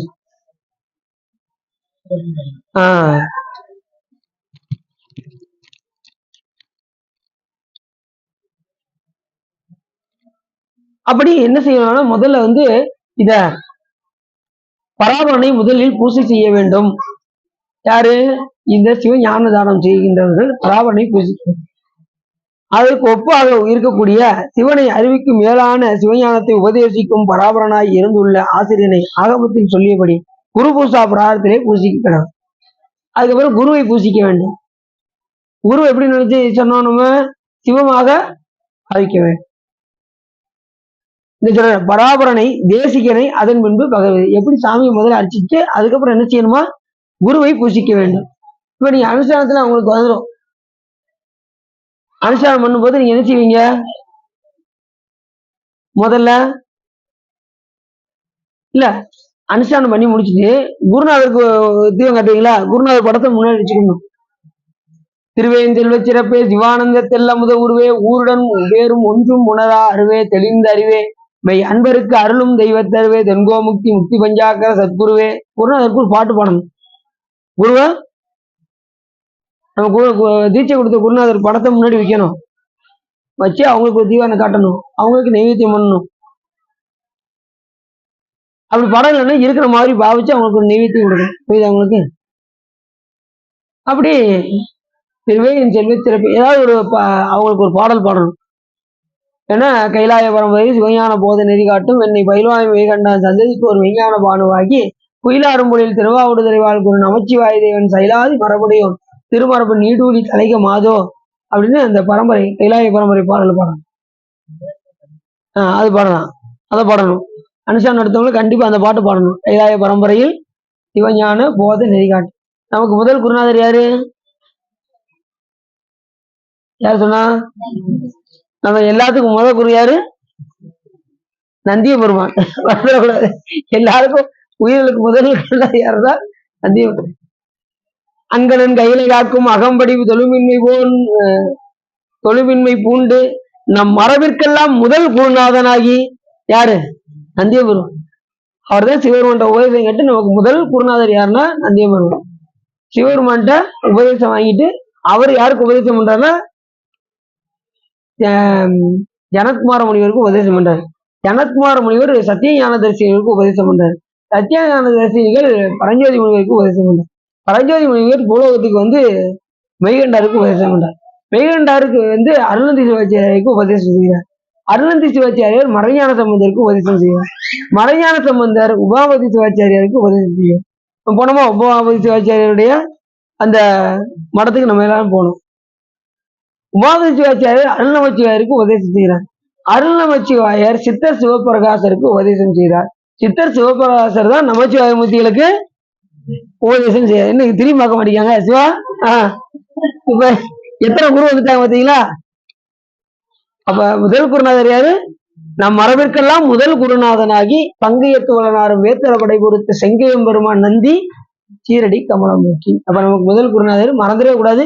தூங்கி கேட்டாலும் உங்க குருநாதர் முதல் குருநாதர் யாரு அப்படின்னா, அதே நம்ம மடத்துக்கு முதல் குருநாதர் யாருன்னா நமச்சிவாய மூர்த்தின்னு சொல்லணும்.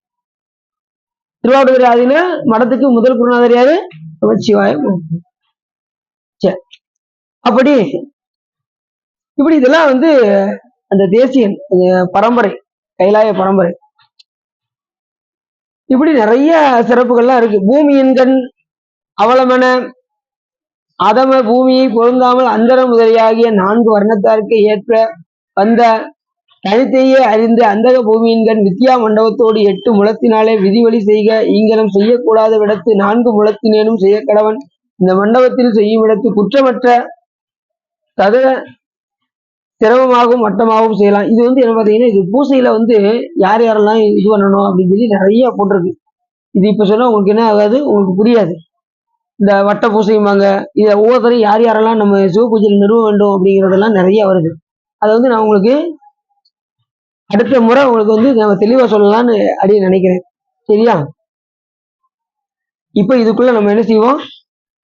இப்ப நம்ம இதுல நம்ம என்ன செஞ்சுக்கணும்? சிவஞான தானம் ரொம்ப முக்கியமானது. அதை பிறருக்கு உபதேசம் செய்தால் ரொம்ப முக்கியமானது. நமக்கு கொடுக்கப்பட்ட குருநாதர் எப்படி இருக்கணும்? நம்ம அவர்களை சிவமாக பாவிக்க வேண்டும். சிவஞான தானம் பிறருக்கு செய்ய வேண்டும். ஞான நூல்களை ஓதுதல், ஓதுவித்தல், கேட்புவித்தல், கேட்டல், தான் கேட்டல், ஈனமில்லா நற்பொருள் அதனை சிந்தித்தல், இவை 5 இறைவனை அடைவிக்கும் எளிமையான பூசை என்று சொல்வதற்கிணங்க இந்த ஞான தானத்தை நாம் பிறருக்கு எடுத்து உரைக்க வேண்டும். நாம் கேட்ட கல்வியை பிறருக்கு என்ன செய்யணும்? எடுத்து உரைக்க வேண்டும். இதெல்லாம் நமக்கு இந்த சிவஞான தானத்துல சொல்லப்படுது. இதெல்லாம் நம்மளோட விட்டுறாம நாமும் பிறருக்கு கேட்கின்ற ஆன்மாக்களுக்கு சொல்லணும், கேட்காதவங்களும் சொல்லக்கூடாது. இந்த நூலை அப்ப சிவஞான தானம் எவ்வளவு முக்கியமானதுங்கிறத நாம பார்க்கணும். அப்படிப்பட்ட குருநாதர் நமக்கு எப்படி இருப்பார்? எப்படி சிவபெருமானுக்கு 8 குணமோ அதே போல 8 குணமுடையவராக இருப்பார். அவரை நாம் எப்படி பார்க்கணும்? சிவமாகவே பாவிக்க வேண்டும். குருவே சிவம் என கூறின நந்தி என்று சொல்வதற்கிணங்க குருநாதரை நம்ம எப்படி பார்க்கணும்? சிவமாக பாவிக்கணும். தீட்சை கொடுக்கின்ற அந்த குருநாதரை எப்படி பார்க்கணும்? சிவமாக. அப்படி அவங்க சாதாரண உயிராக பார்த்தால் அவங்க நரகிடை வீழ்வார்கள் அப்படின்னு நமக்கு நூல் சொல்லுது. அப்படி சாதாரண மனிதர்களாக பார்த்தால் நரகிடை வீழும். அப்ப நம்ம எப்படி பார்க்கணும்? குருவை சிவமாக. அப்படி நிறைய சொல்லி அப்படி இந்த பூசையினுடைய சிறப்பெல்லாம் எடுத்து சிவஞான தானவியல்ல சொல்றாரு. அடுத்து இன்னும் என்னென்னலாம் சொல்ல போடாதுங்கிறத இன்னும் நிறைய இருக்கு. சிவஞான தானவியல் என்ன வருது அப்படிங்கிறத பத்தி நம்ம தொடர்ந்து பார்ப்போம் என்று சொல்லி இதுக்காரும் உள்ளம் நிறைந்து வகை சிறந்து இந்த சிவஞான தானவியலை சிவ தர்மோத்தரத்தில் சிவஞான தானவியலை நீங்க கேட்டதனால் உங்களுடைய வல்வினை கரைந்து திருவருள் உரையும் என்று சொல்லி திருப்பூர் பாடி அடியின் உரையை நிறைவு செய்யுங்க. வேகமா போயிடுச்சா டயம்? அது கூட 7:30 ஆயிடுச்சாங்க அப்படிங்க பண்ணிருச்சா? அவங்க அங்க சிக்கலை கொடுத்துட்டே இருக்காங்க.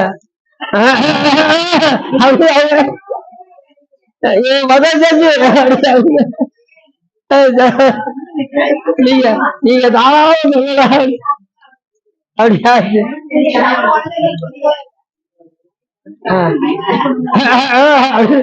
அவங்க சொல்ல கூட அடி முடிச்சுட்டேன். செல்லத்துல இப்படி பார்த்தா அவங்க தீப்பெட்டி எடுத்துட்டு ரெடியா வச்சுருவாங்க.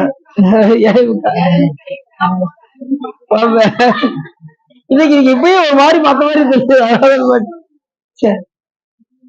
அப்படி நமக்கு நல்லா புரியுதா? நூல் புரியுதா? சிவஞான தானம் இதுல ரொம்ப உயர்ந்த நூல். சிவ தர்மோத்தரம் முருகப்பெருமான் அகத்தியமா முனிவருக்கு சொன்ன ஒரு விஷயம். இது ரொம்ப முக்கியமானது. அது இறப்பவர்க்கு ஈய வைத்தார், ஈபவர்க்கு அருளும் வைத்தார், கரப்பவர் தங்களுக்கெல்லாம் கடு நரகங்கள் வைத்தார். இப்போ எது செய்யணும்? பிறகு கொடுக்கும்போது நம்ம அறவழியை ஈட்டி அதை நாம் தான தர்மங்கள் எல்லாம் செய்ய வேண்டும். அப்படி செய்ய நினைக்கின்ற ஆன்மாக்களுக்கு சிவபெருமானை என்ன செய்வாரா? செய்ய வைப்பார். அப்படி செய்தவர்களுக்கு அருளும் வைத்தார் அப்படிங்கிறார். அப்படி செய்யாமல் இருப்பவர்களுக்கு கடு நரகமும் வைத்தார் அப்படிங்கிறார். இதெல்லாம் நாம கட்டாயமா செய்யணும். எது? பிறருக்கு தானம் கொடுப்பது. தானம் தவம் ரொம்ப முக்கியம். தானம் என்பது பிறருக்கு, தவம் என்பது தமக்கு. ஊனினை சுருக்கி உள்ளொளி பெருக்கி உழப்பில்லா ஆனந்தமாய தேனை சொய்ந்து சொல்றேன்ல, ஊனில் உயிர் போய் ஒடுக்கி ஒன்று சொல்ற ஞான விளக்கினை ஏற்றி நண்புலத்து ஏனை வழி திறந்து ஏத்துவார்க்கு இடரான கெடுப்பன அஞ்சலுக்குமே அப்படி ஊனினை சுருக்கம்னா என்ன செய்யணும்? உணவு சுருக்கம். உணவு சுருக்குனாதான் ஊன் சுருக்கும். நம்ம சாப்பிட்டுட்டே இருந்தோம்னா உடம்பு கூடிக்கிட்டே தான் இருக்கும். ஊனினை சுருக்கணும். சில பேர் சொல்றாங்க, நான் எவ்வளவோ நானும் பட்னியா கிடந்தேங்க, எனக்கு உடம்பு குறைய மாட்டேங்குங்க. என்ன காரணம்? சாப்பாட்டுல விஷயம் கிடையாது, பயிற்சி பண்ணணும்.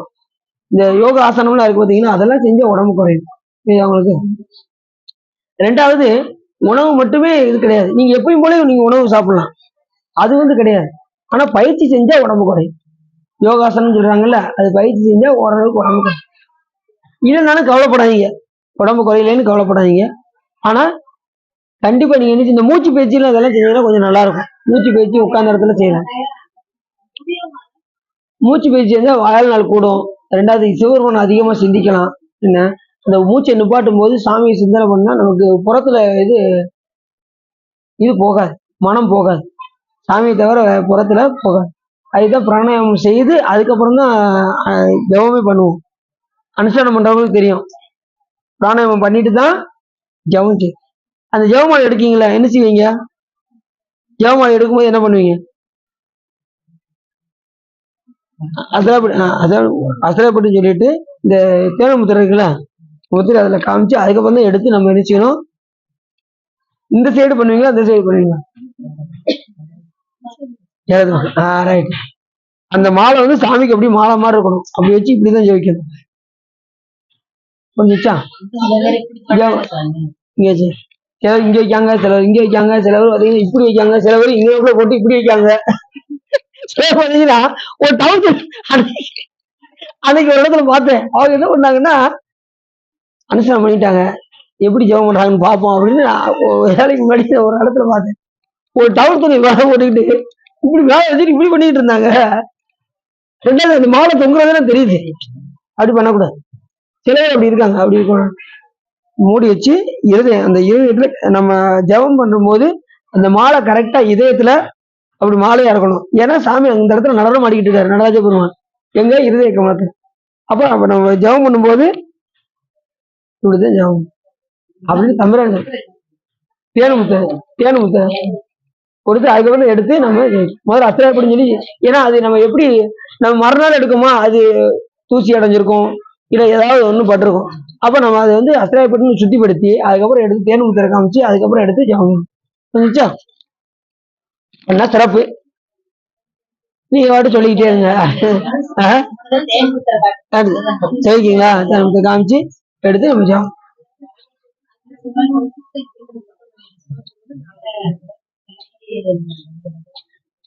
சிலர் அசலைப்பட்டு கூட சொல்ல மாட்டாங்க, அப்படியே எடுத்து பண்றவங்கலாம் இருக்காங்க. அப்படியே எடுத்து அசலை சுத்திப்படுத்தி எடுத்துதான், இல்ல அது பண்ணா கூட பரவாயில்ல, அப்படின்னு சொல்லலாம் கூட பரவாயில்ல. தேனுமுத்திரை காமிச்சு இன்னும் சிறப்பு. ஏங்க சார், நீங்க தீச்சு எடுத்துட்டீங்களா? மேல் நோக்கினா முக்தி காண்மிகள், கீழ் நோக்கினா போக காண்மிகள். உங்களுக்கு போக வேணுமா முக்தி வேணுமா நீங்க முடியும். இந்த வரல இப்ப நம்ம இல்லத்துல தானே இருக்கோம். இல்லத்துல இருக்கவங்க இப்படி இங்க நடுவரில் இருக்குல்ல, இப்படி வைக்கணும். இந்த நடுவரில் இப்படி வைங்க, இப்படி வைங்க. அதான் கீழனா நீங்க கீழே எடுத்தா அடுத்த பிறவிக்கு நல்ல வழிபாடு செஞ்சுட்டு வரேன் அப்படின்னு அர்த்தம். மேல எடுத்தா அடுத்து எனக்கு பிறவி வேண்டாம் அப்படின்னு அர்த்தம். அது நீங்க முடிவு பண்ணிக்கோங்க, உங்களுக்கு எது வேணுமோ. அதானா நீங்க எப்படிதான் ஓடுறீங்க சந்திராஜா? மேல மேல சரி, எது வருதோ அவங்க போட்டு சாமி என்ன உணர்த்துறாரோ. சிலருக்கு மேலதான் ஈஸியா வருது, கீழே நோக்கி ரொம்ப கஷ்டமா இருக்குன்னு ஈஸியா. அப்படியா? அப்படியே அப்படி இருக்கு. சரி சாமி திருவள்ளு. சரி, இது வேற உள்ள நிறைந்து வகை சிறந்து இந்த சிவ தர்மத்திரத்தை நீங்க கேட்டது உங்களுடைய வாழ்வினை கடந்து திருவருள் உரையும் என்று சொல்லி திருப்பூர் பாடி அடியே உரையை நிறைவு செய்யுங்க. சுற்றமோ